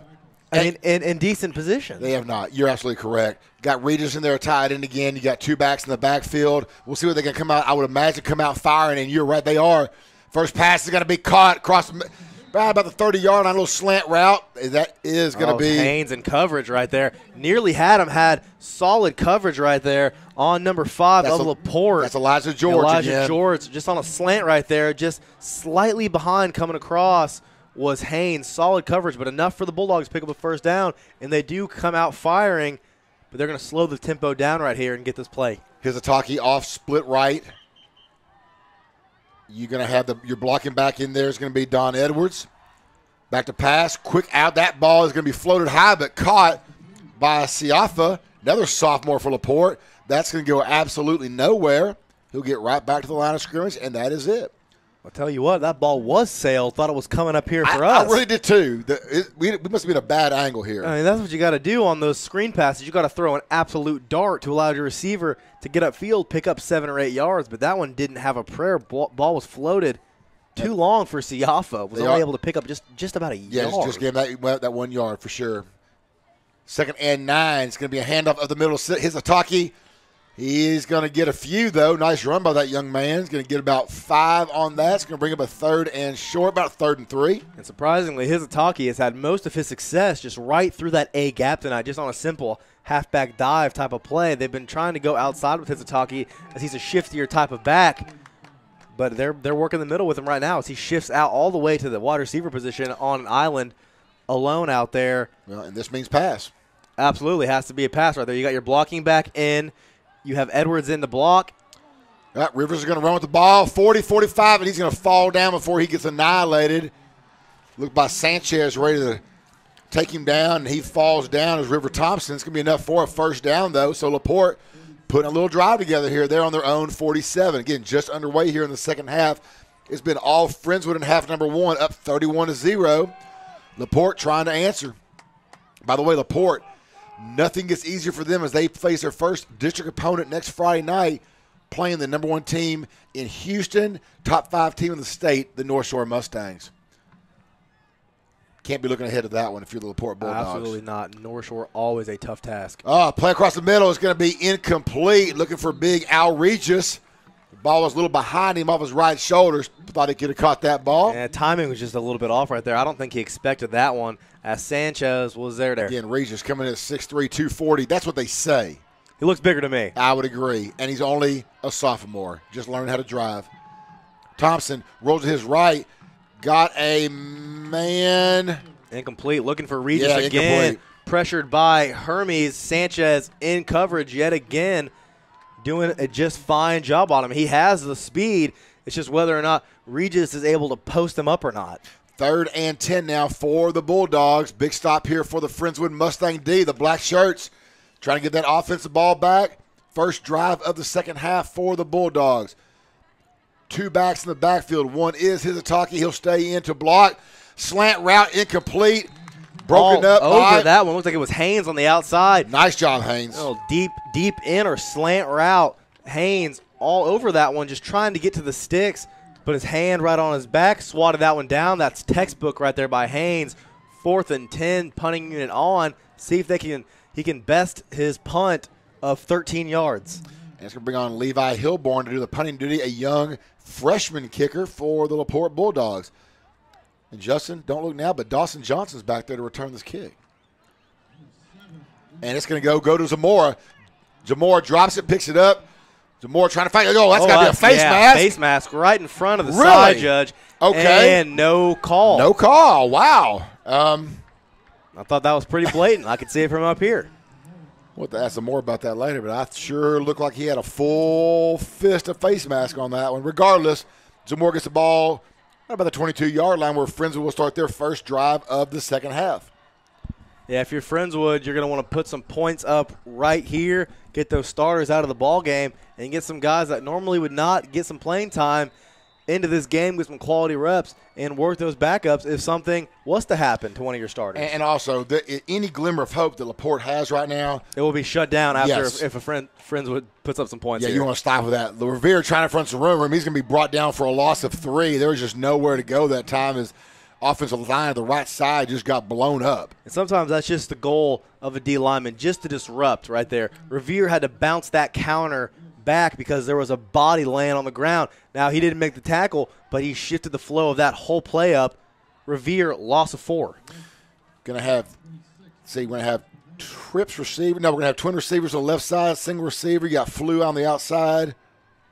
Revere still in the game at tailback. Gurdon back to pass. Got a man wide open. Christian Lee, 35, 40. He going to go all the way. Go, 40, 30. Now he's brought down from behind at the 20-yard line. Young man, great reception, great run. Got to be the shoes. I'm trying to do some math here. How many yards was that? I don't know. I'm excited. I'm not adding. That was a ball spotted on the 19.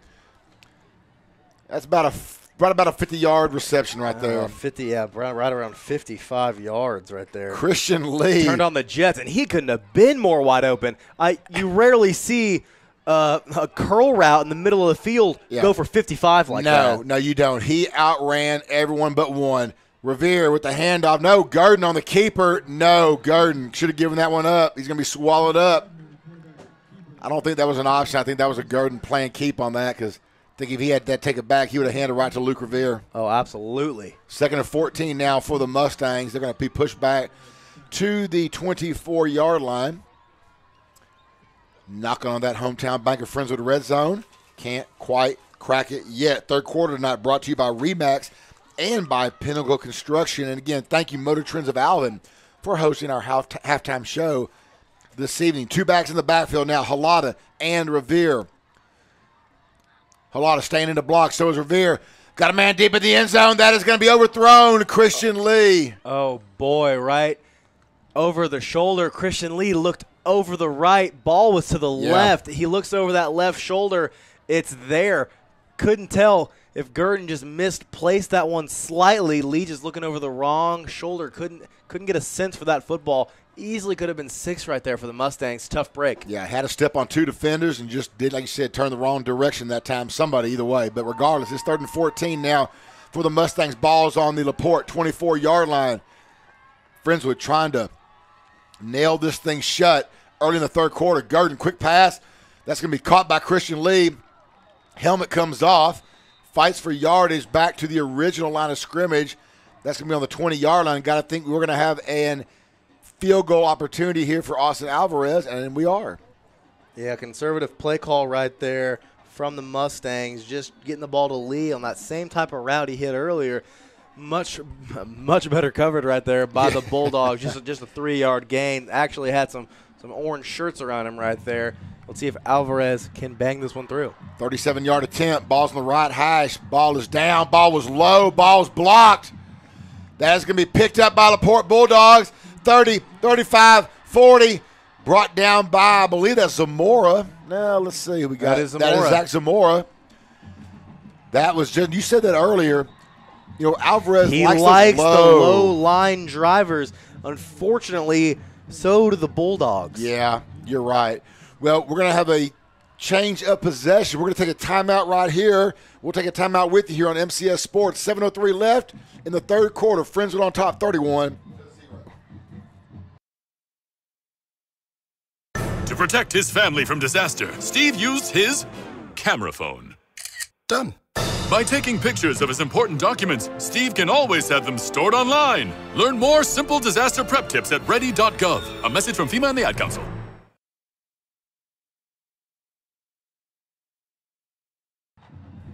And welcome back to LaPorte Stadium, where it is Friendswood 31, LaPorte 0. Again, Alvarez just had that the field goal blocked. We're rushing some guys in right now. You know, John, here's a young man coming in for Friendswood, Elliott Spiller, defensive end, just a sophomore. I like what he's been doing so far this year. Yeah, he brings a lot to the table. A nice guy to have in rotation to give Tinger and Hermes a break. And eventually, maybe just next year, Spiller will be that guy that he has somebody to come in and give him a breather. Absolutely. He's done nothing but impress me so far in his young sophomore year. LaPorte, River back to pass, got a man across the middle. That would have been a 6-pointer. But instead, Elijah George cannot bring that ball down. Had it in his fingertips at the 30, bobbled it a few times and brought it down. I think he was just trying to run before he caught it. Oh, Elijah George. They sent him over in motion from the outside and then just sent him on that little vertical straight down the hashes. Got caught looking at one of those LaPorte cheerleaders on the sideline. Yep. Took his eyes off that ball. And that was 6 points taken away. Got Kyle Speck in right now at DT for Friendswood. Got twin formation on the left side. Fake to Hizataki. Pass to Hizataki on the right side, 40, 45. Oh, he's hit hard. Oh, that was Stevens. Jackson Stevens does it again. Give knocks his helmet off. Lick right there. That is why you strap your chin strap tight. Popped right off right there after the blow from Stevens. Hizataki going to have to take a play off right there. Jackson Stevens, again, he is making a case for player of the game. Oh, absolutely. And it's hard to not give it to somebody on defense when that 0 spot remains. Sure. If the Bulldogs put something up, I'm going to have to go offense.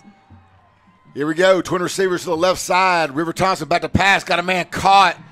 That ball is caught for a first down inside of Friendswood territory at the 42-yard line.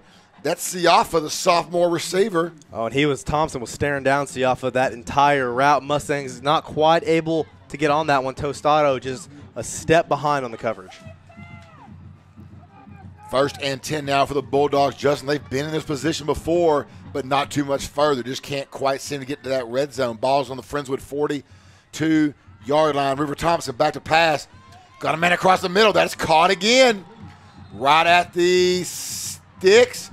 I think they're going to. He dropped it though, but they're going to say he caught it. They're going to say he caught it. Some of the Mustangs looking for an incomplete right there, nearly jarred loose. The Sanchez on that, I believe, Sanchez coming in over top, just perfectly timed by Sanchez right there, and they're going to mark him about a half yard short of the stick. Sanchez timed it perfectly, but strong hands right there. If he was able to hold on to it, they say that he did. And again, Judge, LaPorte's passing game has not been bad tonight. No, I don't know why they do it more. Second and 1. Twin receivers at both sides. Handoff this time. That is not Hizataki. Oh no, that was. No, that's me. Let me get it right. Oh yeah, you're right. That is Lonnie Stark, another fullback. They have Edwards in there as well. Lonnie Stark, put your head down, young man. Bowled over a Mustangs defender and picked up that first down. That's a second and short situation they wanted earlier from Regis. Regis tried to bounce it. Right. And Stark put his nose down, picked up the first easily. Second, Davis Tinger. Davis Tinger right there on the takedown. Good job of pressuring the pocket from all angles. That D-line staying true to their gaps right there. Nobody breaking through. Everybody doing their job right there. Could have been a sack from a couple of the Mustangs D-linemen, but Tinger finishes him off 2nd and 16. And great coverage by the secondary, which, of course, leads to that stack. Look at you got Regis going out wide. He looks gassed. He does look tired. I thought he was coming off the field. He's out there, and oh, my goodness, what we got going on right now. I'll tell you what, that was some sloppy route running outside by Regis. He looks like he needs some oxygen out there. And he is going off the side. Well, he's going to come off the field. What is the call?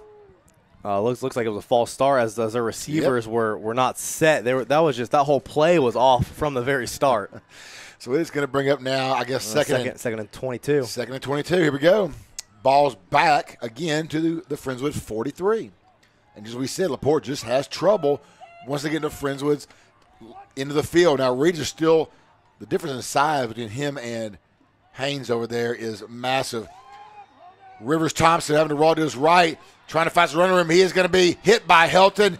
He's going to be finished off by Elliott Spiller. And that's going to go down as a sack right there for Spiller, able to finish him off in the backfield. Solid coverage again by the secondary as there were some deep crossers about 15 yards down the field. Mustangs able to cover it well as Regis out there all the way towards the sideline. Yeah. Just an interesting look a stocky young man on the outside. Looks like 6'3", 240 at least. Yeah, minimally. He's going.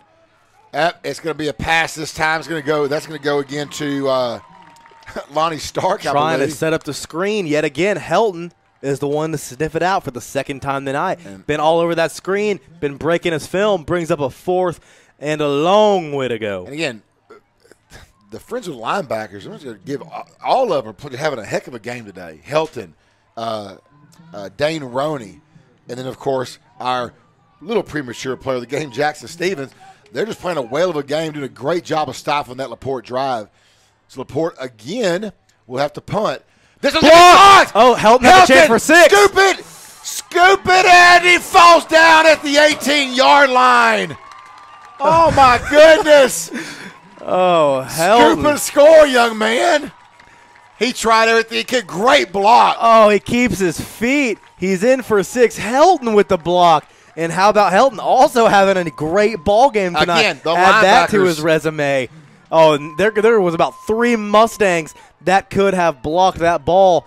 And I think if you're going to count that as Mustangs yardage from the punts tonight, I think they're beating LaPorte in their punt yardage. They're coming out on top for sure. Ryan Helton, great job, young man. I know right now all he's thinking, though, is, why couldn't I keep my feet? Had 6. That's probably the last time he's going to have the chance to see that end zone. Regardless, Friendswood's ball inside the hometown Bank of Friendswood red zone. LaPorte 18. Go for it now. Gurdon back to pass. That's going to be short, trying to hit Halata in the flats. However, we do have a flag as well.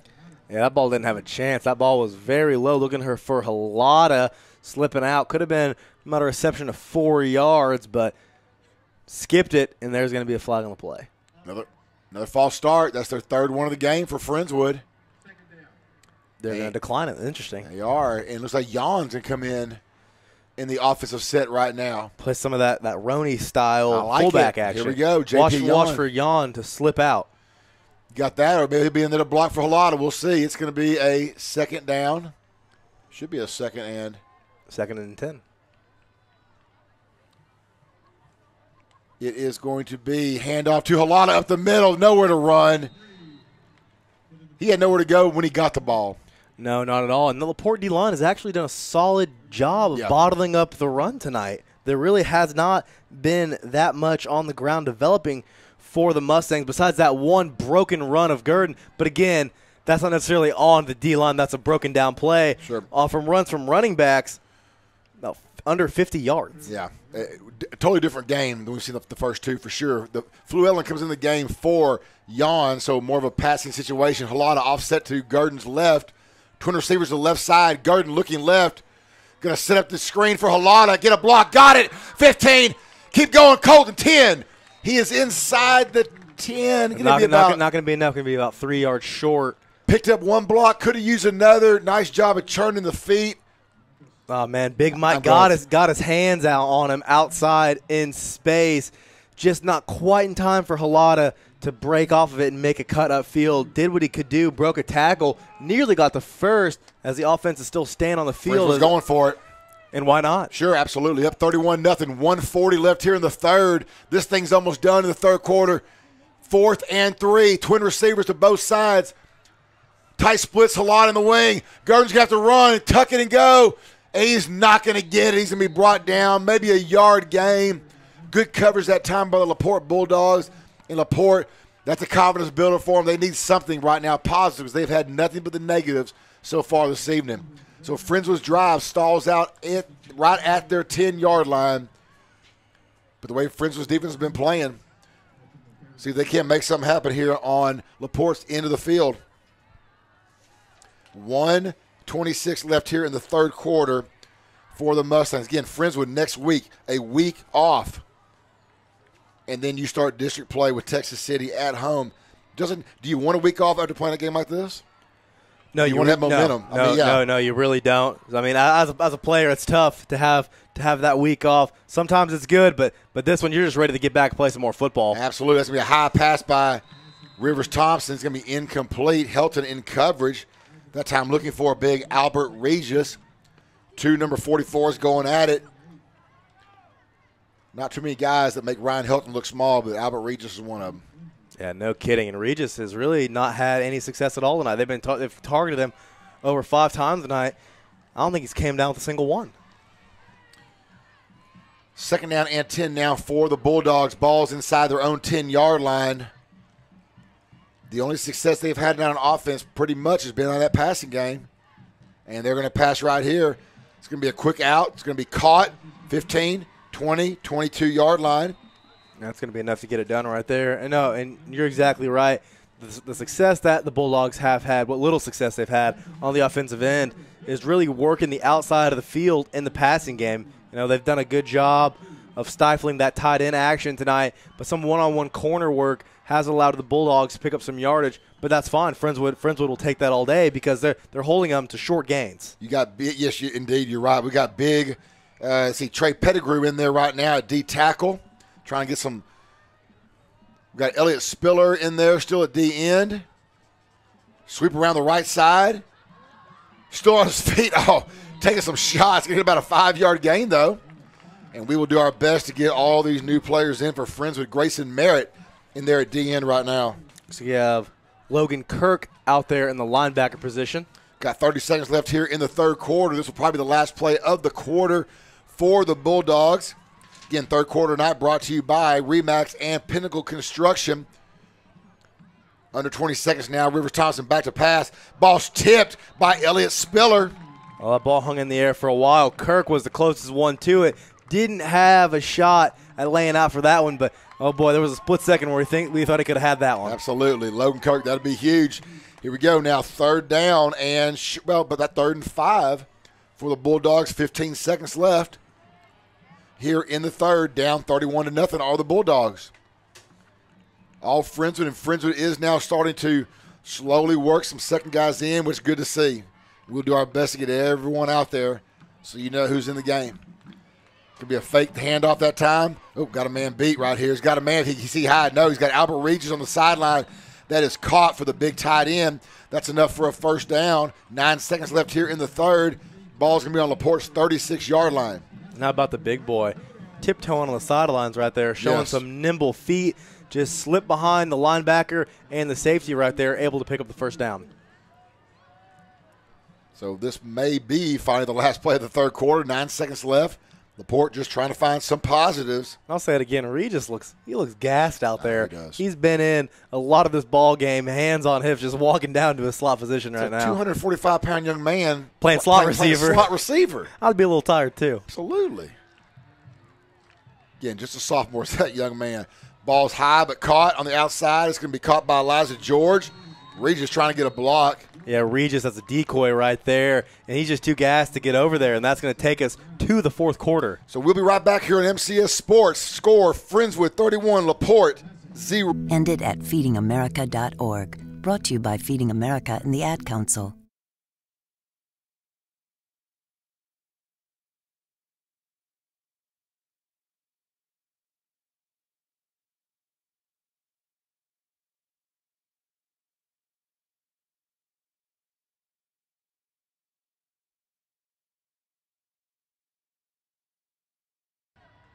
Welcome back here to Bulldog Stadium, where the score is Friendswood 31, Bulldogs 0.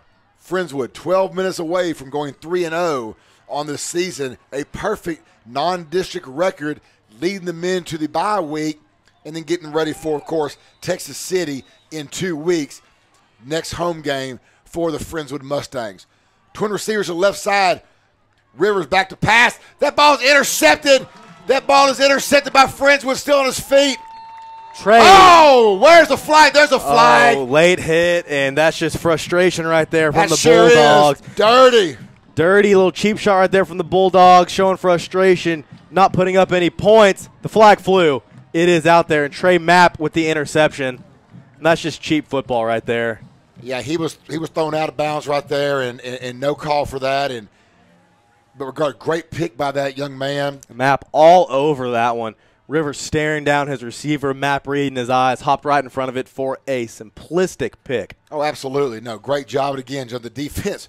I mean, there's a reason there's 0 on the scoreboard for LaPorte. 0 points. Special teams. Special teams been great for the Mustangs tonight. Yes. Recovered fumble, a blocked punt, an INT right there. 3 turnovers tonight. Yeah, absolutely. The tackle for losses they've had tonight has just been outstanding. Just Friends are getting back together again. Trey Mapp, great job, young man, with that pick. Gives Friendswood great field positions. They're going to start this drive. See, right inside the LaPorte 40. Looks like about the 37 once they finally get it. Daniel tack on a flag. You got the, so you they'll be in the hometown Bank of Friendswood red zone. Absolutely. Well deserved. Right on the edge of it. We'll see. And, again, that's not the first late hit from LaPorte tonight. And, you know, it's funny.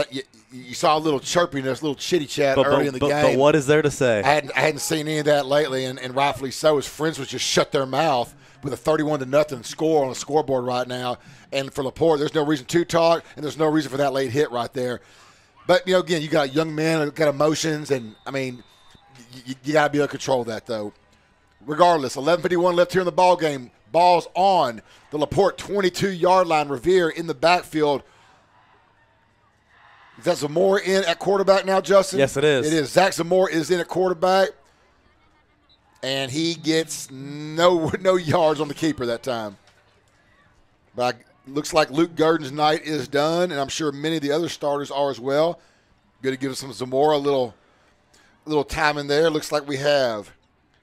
See Russell Langston in there at receiver right now, Justin. Well, there you have it, Russell Langston. I like it. Looking to get some quality receptions in this fourth quarter. There's a lot of time for some of these guys to get some quality reps and to make their whole season. Trips receivers to the right side. Flew is all blown on his left. Zamora back to pass, looking for the right side. Rolling to his right, rolling to his right, rolling to his right. Going to have to keep it, tuck it and go. Nice run, Mr. Zamora. Give about 7. Yeah, excellent job right there from Zamora. And he does give you a dimension that you don't quite have with Gurdon, as he can run a little bit. Gurdon, I will say, when he does run, he's not going to beat you with the speed, but he is a smart runner. He's shifty, and he gets where he needs to go and can put his head down when the situation calls. And I like about the fact that even though you may not want to put his head down, sometimes he does. He wants to get that extra yardage. Absolutely. Ball spotted inside the hometown Bank of Friendswood red zone on the 13, about a yard short of the first. 3rd and 1. Empty backfield for Zamora. Going to have a little end-around fake. Zamora on the keeper. Zamora! 10, 5, touchdown, Zach Zamora. That could have been easier. Zamora walks right into the end zone. Sprung by that block. Ryan Mitchell opened up the hole. Nobody touched him. Bit on the run. Zamora kept it. Trotted in 12 yards to the end zone. 37-0 Mustangs. Well, if you're wondering early in the season, how about that Friendswood offense? Well, here's your answer. There's 37, and the extra point is blocked. That's 2 kicks in a row been blocked. Now, Alvarez recovered. Well, no, he doesn't, but it's going to be – it's not going to matter. It's going to be a dead ball.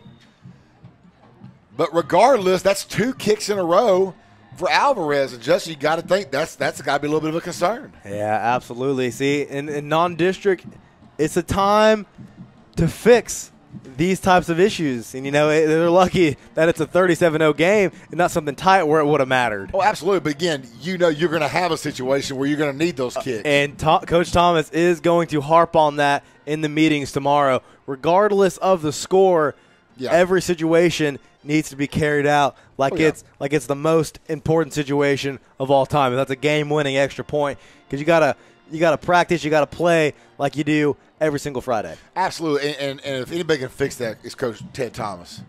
He'll write the troops on that. So that will put our score at Friendswood 37 and LaPorte 0. 10:22 left here in this ball game.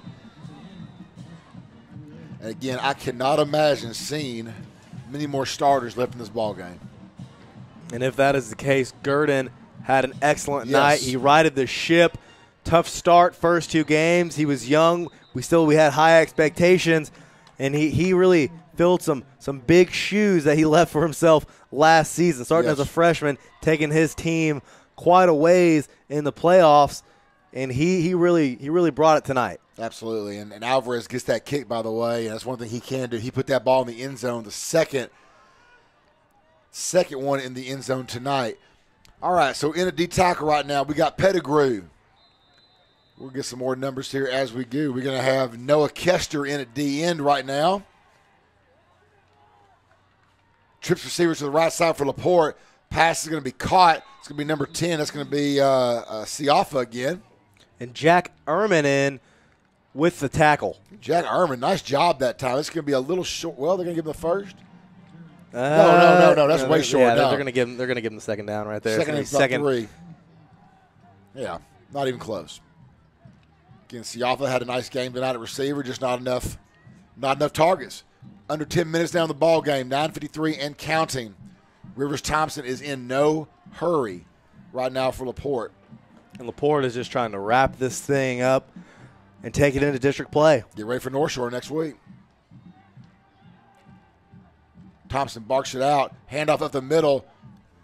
That is going to be his Ataki. He is still on his feet. He's going to get enough for a first down. Bring up the ball up about the 37-yard line of LaPorte. Looks like he had Josh Janis in on the tackle along with a few other Mustangs.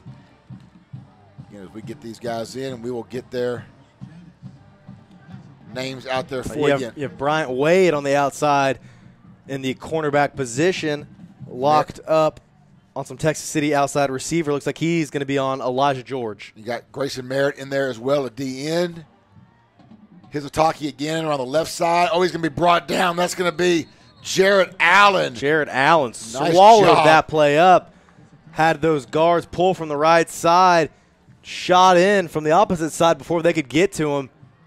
And I would have called that a TFL right there. I agree with you 100%. J.P. Yon in the game. Moses Garcia, young sophomore linebacker, in the game right now for the Mustangs. You have Jack Ehrman one-on-one isolated coverage on the top side of the screen. Rivers Thompson passes incomplete. Elijah George trying to run. Tell you what, he was looking for Siafa on Ehrman, and I think I think Elijah George got in the way right there. Unfortunately for the Bulldogs, that is going to bring up a 3rd and 10, as Ehrman did have solid coverage, even if Siafa was the targeted receiver. See Jacob Rich in the ballgame right now for your Mustangs. Rich in there at D tackle. See what he can do, get in there and get that quarterback, young man. 3rd down and 10 for the Bulldogs. Pass back, pass is thrown, pass is in. Juggled in, caught right there by Tyrone Matthews. Good job of staying with the ball right there. Solid coverage by the Mustangs. Is that the Honey Badger? It's not. I looked at the name earlier. Okay. Tyrone Matthews. Okay, I'm just making sure I got that. Tyrone Matthews. But that was a heck of a catch. Thought we had an interception. Instead, it's a 1st and 10. And here's LaPorte's bugaboo. Just inside Friendswood territory. This is when the Mustangs. I think it would be. I didn't see anybody cross. There was just a little movement by the D line. Yeah, and then the Bulldogs are marching back. Again, I'm just going to say it again. The position on the field, it's like the Bermuda Triangle for these guys. They can't get out of this. Either they shoot themselves in the foot like this, or Friendswood comes up with a big play. But regardless, there's another example. Push 5 yards back. 8:04 and counting left here in the ball game. Tonight's 4th quarter is brought to you by GenRG and Motor Trends of Alvin. Thanks to all our sponsors tonight here on MCS Sports. Thanks to you guys for listening tonight. Handoff this time is going to go to, that looks like Lonnie Stark again. Yeah, you had Merritt wrap him up and have Yon finish him off over top. 2nd and 12 now for LaPorte. After that 5-yard penalty and a 3-yard gain. Thompson fakes, a little holding going on, no call. Ball's dropped by their blocking back, Don Edwards.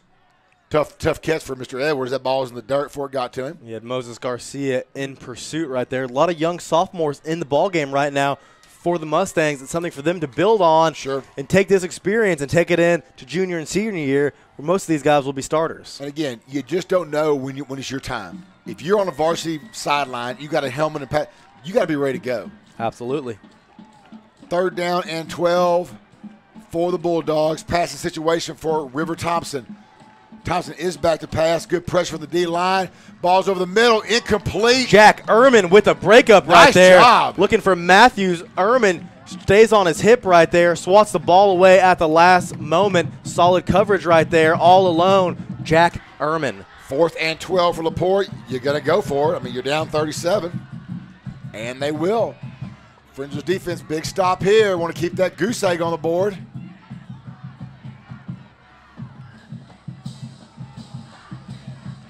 Wade Winter still back there at safety. Jacob Rich with a little move. Jacob Rich, oh, he almost had a sack. That ball's going to be caught. Guess who? Big Albert Regis. Good night. Albert Regis showing some reach in the middle of the field right there. No match for any of the Friendswood safeties in the ball game right now. Just too large. Went up, made the catch, and the Bulldogs finally something positive for that offense. Absolutely. And I know the Mustangs are fighting hard to keep that 0 on the board. Sure, absolutely. Jacob Rich almost got that quarterback sack, a little slow. He's on the sidelines taking a breather. His Pettigrew's back in. Coach Thomas coaching him up right there. Trips receivers to the left side. Pass to the left. That's going to be caught by Matthews. Matthews going to be swarmed down, inbounds. And they are inside the red zone. I believe that's the first time this game absolutely they have been in the red zone. Into the red zone. First time of the evening. Let's see if the Mustangs can live up to that bend, don't break defense we've been seeing for the last 2 weeks. 6:30 and counting for the Mustangs. All Friendswood 37-0. Handoff this time is going to go to. That is going to be, we'll get that number again, number 22, Lonnie Stark. That's going to be enough for a first down. Ehrman again with the takedown right there. Unfortunately, it's past the sticks. That's going to be a first down. Ehrman wrangled him down, and they're going to get the ball at the 7-yard line. The Bulldogs within striking distance. Well, I know there's a lot of starters on the sideline right now that are up cheering for their teammates, their buddies. Hey, let's get this thing, keep this thing going. Beck again on the handoff. It's going to be brought down inside the 5, about the 4-yard line. Logan Kirk swallowing him up right there for a short gain of 3. The Bulldogs continue to inch closer and closer to finally stepping in their own end zone tonight. 2nd and goal now from the 3. And Friendswood is going to burn a timeout. They had 3. Take one here to get set. We're going to talk about this. Again, good timeout right here, Judge. You got a bunch of young guys in there. Let's make sure we know what we're going to do. And take a quick break. We'll take one with them. 5:32 left here in the ball game. Friendswood 37, LaPorte 0. Today we decided to walk to school. The light counted. 15, 14. 41, 31, 13. We took a left on Carroll Street. Danny's smart, but he gets distracted. I realized he forgot his homework. I hope he doesn't have another bad day at school. When you can see learning and attention issues from their side, you can be on their side. That's why there's Understood.org, a free resource for the parents of the 1 in 5 kids with learning and attention issues. Go from misunderstanding to Understood.org. Brought to you by Understood and the Ad Council.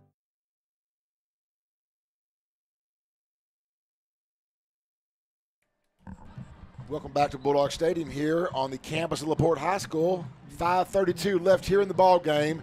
Here on a beautiful Friday night. The rain blew out earlier. It's been nothing but gorgeous. And if you're a Friendswood fan, it's even more gorgeous as it has been all Friendswood tonight. 37-0. Defense desperately trying to hang on to this shutout. LaPorte knocking on the door at the Friendswood 3-yard line. River Thompson back to pass. Got no one to get. Oh, ball's loose. Ball's loose. Friendswood scoops it. LaPorte turnover. LaPorte will not score. Wow. River Thompson had no one, and he was hit. Looks like Josh Janis. Janis with the recovery. Solid job of the secondary right there. Jack Ehrman with good coverage.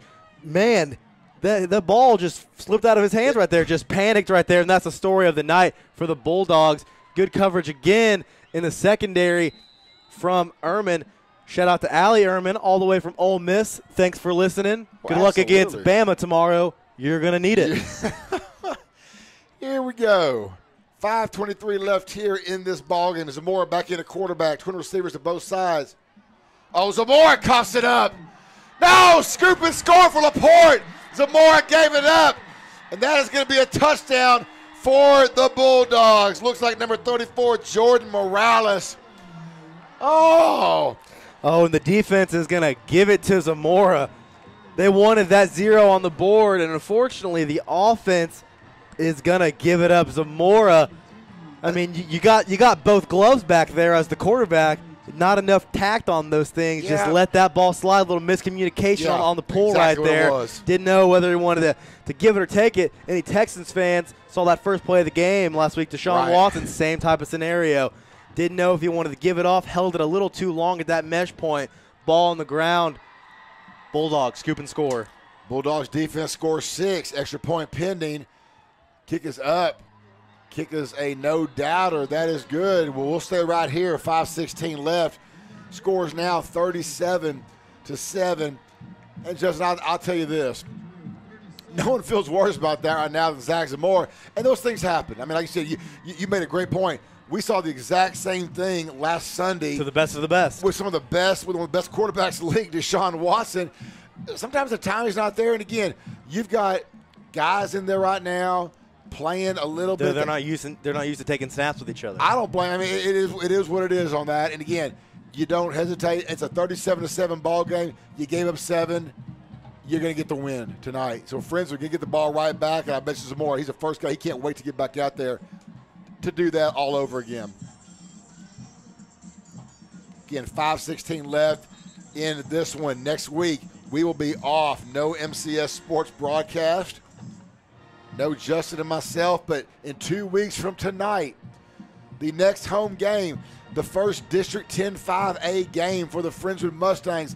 They have 7 weeks of smash mouth football coming your way. 7 weeks in a row. There is no break after next Friday. So enjoy your 14 days because it gets real with Texas City coming to Friendswood, Henry Winston Stadium. And then you start your travels.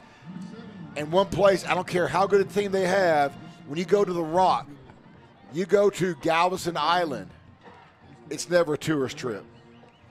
That place, they'll have that thing rocking. And again, I'm going to say this, I haven't seen Galveston ball play this well in many years. And you get a roll. You get a good ball team in that place, that's going to be a tough place to go. LaPorte's kick is going to be kicked and caught out of bounds. Oh, nearly a late hit right there. Sliding in. Good job of holding up right there. Dawson Johnson steps out of bounds at the 31-yard line. And, hey, you get lonely next Friday night, don't have any football to watch.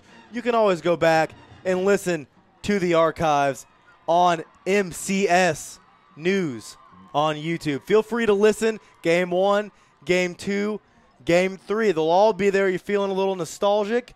Yeah. Go back. Moses Garcia, I believe. And it is Moses Garcia. Play a little linebacker, play a little running back now. Again, sophomore on the varsity.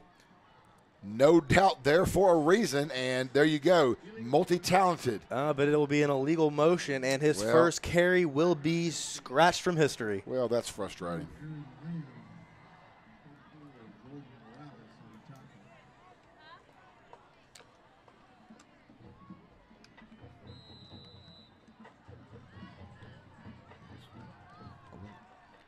First and 15 for the Mustangs. As you have Zamora line his guys up, doubles. It's going to be a handoff again right there to number 45, Garcia, going to get close to the original line of scrimmage. Not quite going to get there. Going to be a 2nd and 12. 4:43 remaining here in the ball game, and for both teams, they're just watching this clock wind down. Friends is ready to make that trip back up Fairmont Parkway. For LaPorte, it's go back, lick your wounds. And, all said and done, 0-0, 0-0 come district time. Absolutely. And LaPorte. Friendswood and LaPorte are in the same boat. Yes, absolutely. Friendswood no hurry to get it off. Zamora's now he's barking it out. Twin receivers to both sides. Zamora's going to pass it out. That's going to be caught and complete and run out of bounds at the 40. Just in his that's Decanip on the outside right there. Decanip's big receiver right there. Yeah, Decanip runs about 6'4", 6'5", really rocking the icy white with the long white socks Nice. and the long white sleeves. It's hot out here, but Decadent likes to stay cool. Yeah, I like that look. Absolutely. I wish I could pull that off. No, it's not for me. Yeah. 3rd and 1 now for the Mustangs. Ball's on their own. 38. No, right at the 40. They just need to cross the 40 to get the first. I would imagine Zamora on a little keeper here. Oh, we're going to hand off to Garcia. Oh, he's going to pick it up. Just barely. Yes, sir. Nice hard run by that young man, though. That's what you got to do. Got hit behind that line of scrimmage, able to use that momentum in his body to reach, get that first down, and move the chains. Russell Langston's going to come back into the ball game right now in the slot. Going to take, give a little breather to number 81, who we don't have on the roster, but we'll get him next week. Elliott Taylor. Here this week. Oh yeah. Right there. Right between 79 and 85, right where it should be. I got to turn the lights on this booth. Zamora with the caper.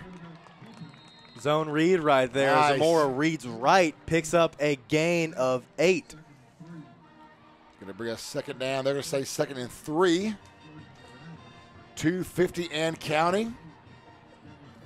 A lot of happy Friendswood players on the sideline, but I know, again, you really only be happy tonight because, again, you've got your work cut out for you starting tomorrow. Off week or not, they're going to start looking at Texas City film tomorrow. Get ready. Now, is that a Flash Gordon sign down there on the field? They Yeah. put it down. It's the first time I've noticed it tonight. I thought I saw Ben Roethlisberger earlier. High snap. Garcia with the handoff, though, going to get it. Going to get enough for a first down. Zamora, good job of handling that snap. Yeah, I thought I saw, or was that? That's just some real nonsense down there. Was that Ric Flair? Ric Flair, that's the nature boy right yes, there. that is Ric Flair. Little Josh Reddick love right here. Woo! In diddly-do. It did for a second, though, have a little Flash Gordon look, which I don't know if they would know who that is. A little old school. Very old school. The nature boy, indeed. On the other side, you have Ben Roethlisberger, a little more football-centric. Twin receivers to both sides. Zamora standing on his own 49 to get this snap. Zamora passes to the right side. That's going to be incomplete. Tough reception that time for Morgan. Nothing he can do about it. There's not enough zip on that ball from Zamora. I mean, rocking that Kurt Warner style with the double glove. Not my favorite. I don't know how he slings that thing out of there. I don't know either, but he knows what he's doing out there.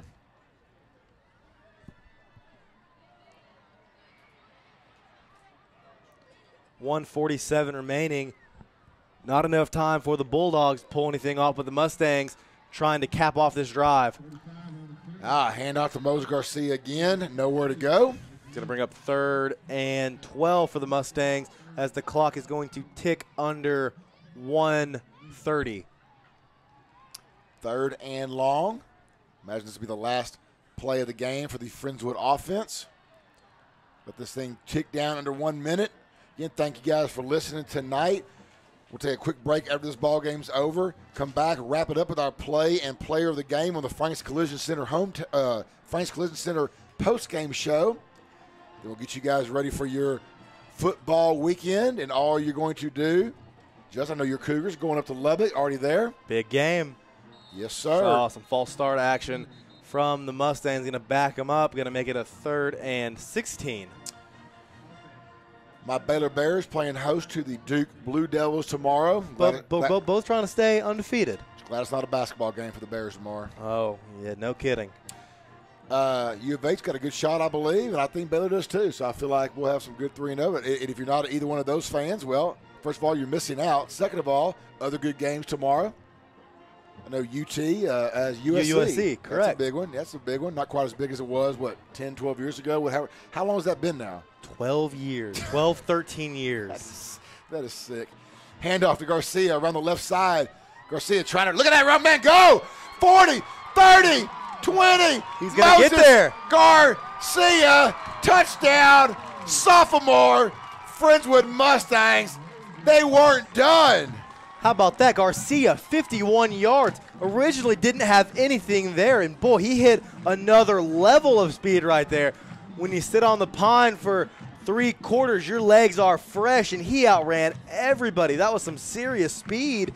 shown by Garcia on the outside right there. And look at the love on the sidelines for that young man. I mean, how cool is that for a sophomore? Hadn't had a carry all season. Had some just tough yardage runs. You're a sophomore. You're just happy to get in the ball game, not break one off for 51. My goodness. Moses Garcia, what a trip. And the extra point is barely good. No good. No good. It is off left. I thought it was. I tell you what, the kicking unit, poor. 3 in a row. Oh, Coach Thomas is not going to sleep well tonight. I don't care what the score is. And the special teams have been excellent all game long. 3 missed field goals in a row. 1 field goal, 2 extra points, all no good for Alvarez. Now, congratulations again, Moses Garcia, young man who we'll hear more of in the next couple of years. But you got a great one tonight. And that actually makes him the leading rusher tonight. Now that just barely beat out Revere. I had Revere at 34 yards rushing in the first half, tacked on another 4-yard rush in the third, didn't get a carry in the fourth. Therefore, Garcia, leading rusher of the ball game. And, man, with those prop bets, I would have lost a lot of money on that one tonight. Absolutely. And, again, that's why you don't bet, young people. Wow. Words of wisdom. Moses Garcia. I love it. Absolutely love it. Again, that's what we're talking about. You want to give these guys a playing time. You don't know when you might need a Moses Garcia later in the year. You don't. Kickoff by Alvarez. That's one thing he's got down tonight. That's kickoff number 3 in the end zone. He just gets a little more air on these extra points, and he'll be one of the best high school kickers you've ever seen. I'm telling you, the leg is there. Absolutely. The leg is there, and it's a huge weapon to have in high school football just on the kickoff, because we've already seen this year, and we've seen it in years past, teams love to pooch kick. I never understood it, never do. Don't understand why you're just happy with giving the team the ball, the opposing team the ball on the 35-plus. Right. Alvarez has booted the ball, and LaPorte has not started past their own 30-yard line the entire night on kickoffs. 28 seconds left here, about a play or two left in the ball game. I tell you what, John, we've seen this young man carry the ball. Lonnie Stark for He LaPorte. is a hard runner. Yes, he's a very hard runner. Just trounced over Ryan Parks right there, but Parks holds on, makes the tackle. All that matters, doesn't matter how it looks, as long as you bring the man down, and that is going to do it. 43-7, your Friendswood Mustangs come out on top, 3-0, headed into district play. What more could you ask for? Oh, absolutely marvelous. What a great win. What a great win now into district on one bad snap. That's all it was. All credit tonight, both sides of the ball, coaching staff. This is the game that Friendswood needed to get this thing righted, and they sure did. I'm going to get that crowd mic back on as we're kind of wrapping up here. Final score here tonight is 43-7. We're going to wrap this quick Frank's Collision Center postgame show up right now. Yeah, because there's not much to talk about, because if you've listened, you know what went down. It was Friendswood from the start, Friendswood to the finish. And we're going to wrap this thing up right now, Justin. You know, a totally different game than we've seen. It's been Friendswood's rushing game that has kept them in the ball games the first 2 games, and their defense. Tonight, defense, yes. Rushing game, no. It was the Luke Gurdon show on offense, and the receiving job they did. We hadn't seen them that in sync the whole season, but, boy, that couldn't have come at a better time. Absolutely. Gurdon, I think it all starts with him. He really turned it on tonight. It looked good, and the defense has been there 3 games in a row. If the defense is going to stay consistent and Gurdon is on his game, this is going to be a tough team to beat regardless of your competition in this 10-5A district. Absolutely. Well, let's real quick do our play and player of the game, the Hometown Bank of Friendswood play of the game. You know, I don't know. There were so many great plays tonight. Oh, absolutely. There's a map interception, the Helton block punt.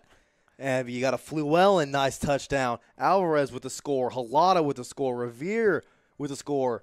Yeah. You got Gurdon with a couple. There were so many great plays, and the wealth was really distributed amongst the defense and the offense tonight. Everybody had a fairly solid game. No, they really did. So I'm gonna take the easy way out and say there really wasn't a play of the game that What do you think changed the momentum in tonight's game? But there was no change in the momentum. It was Friendswood from the start. That touchdown. The first touchdown, in my opinion, is a play of the game because that just set on the right track, and that first drive put Gurdon in a more comfortable position than we've seen him all season. And Agreed. to me, because there was no change in momentum, you're right. Normally, I have a play of the game like a Ryan Helton block, like you said, or something like that. That's going to be our play of the game. We're not copping out. It Helton, was nice. Helton blocked punt, play of the game. Would have been a lock for sure if he could have stayed on his feet, but we're going to give it to him anyway. Oh, Ryan Helton, you got one tonight, young man. Great job. And for that, as always, you get nothing from us but love. Now, the player of the game.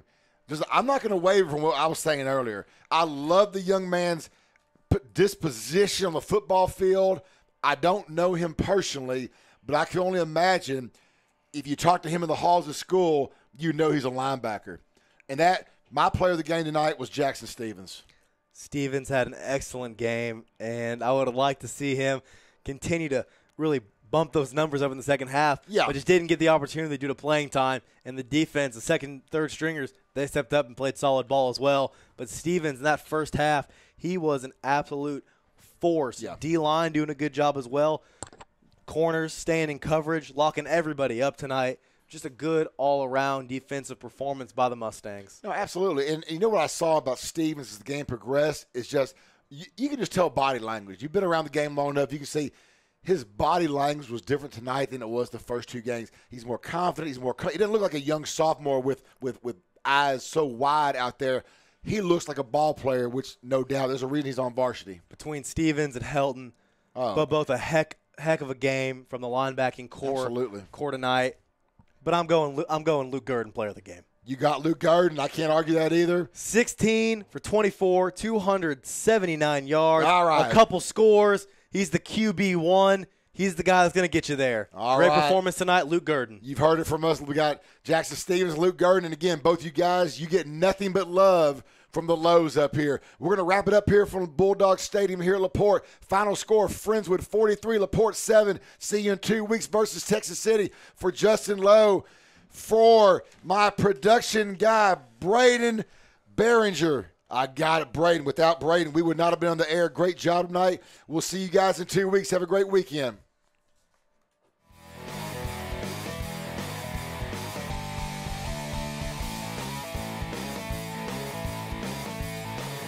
This has been a presentation of Friendswood High School Athletics on the MCS Sports Network. Tonight's game was brought to you by Hometown Bank, Select Spine and Sports Medicine, JSC Federal Credit Union, Generators of Houston, Motor Trends, Montz and Mayer Dental Group, and by RE/MAX. Thanks for listening, and go Mustangs!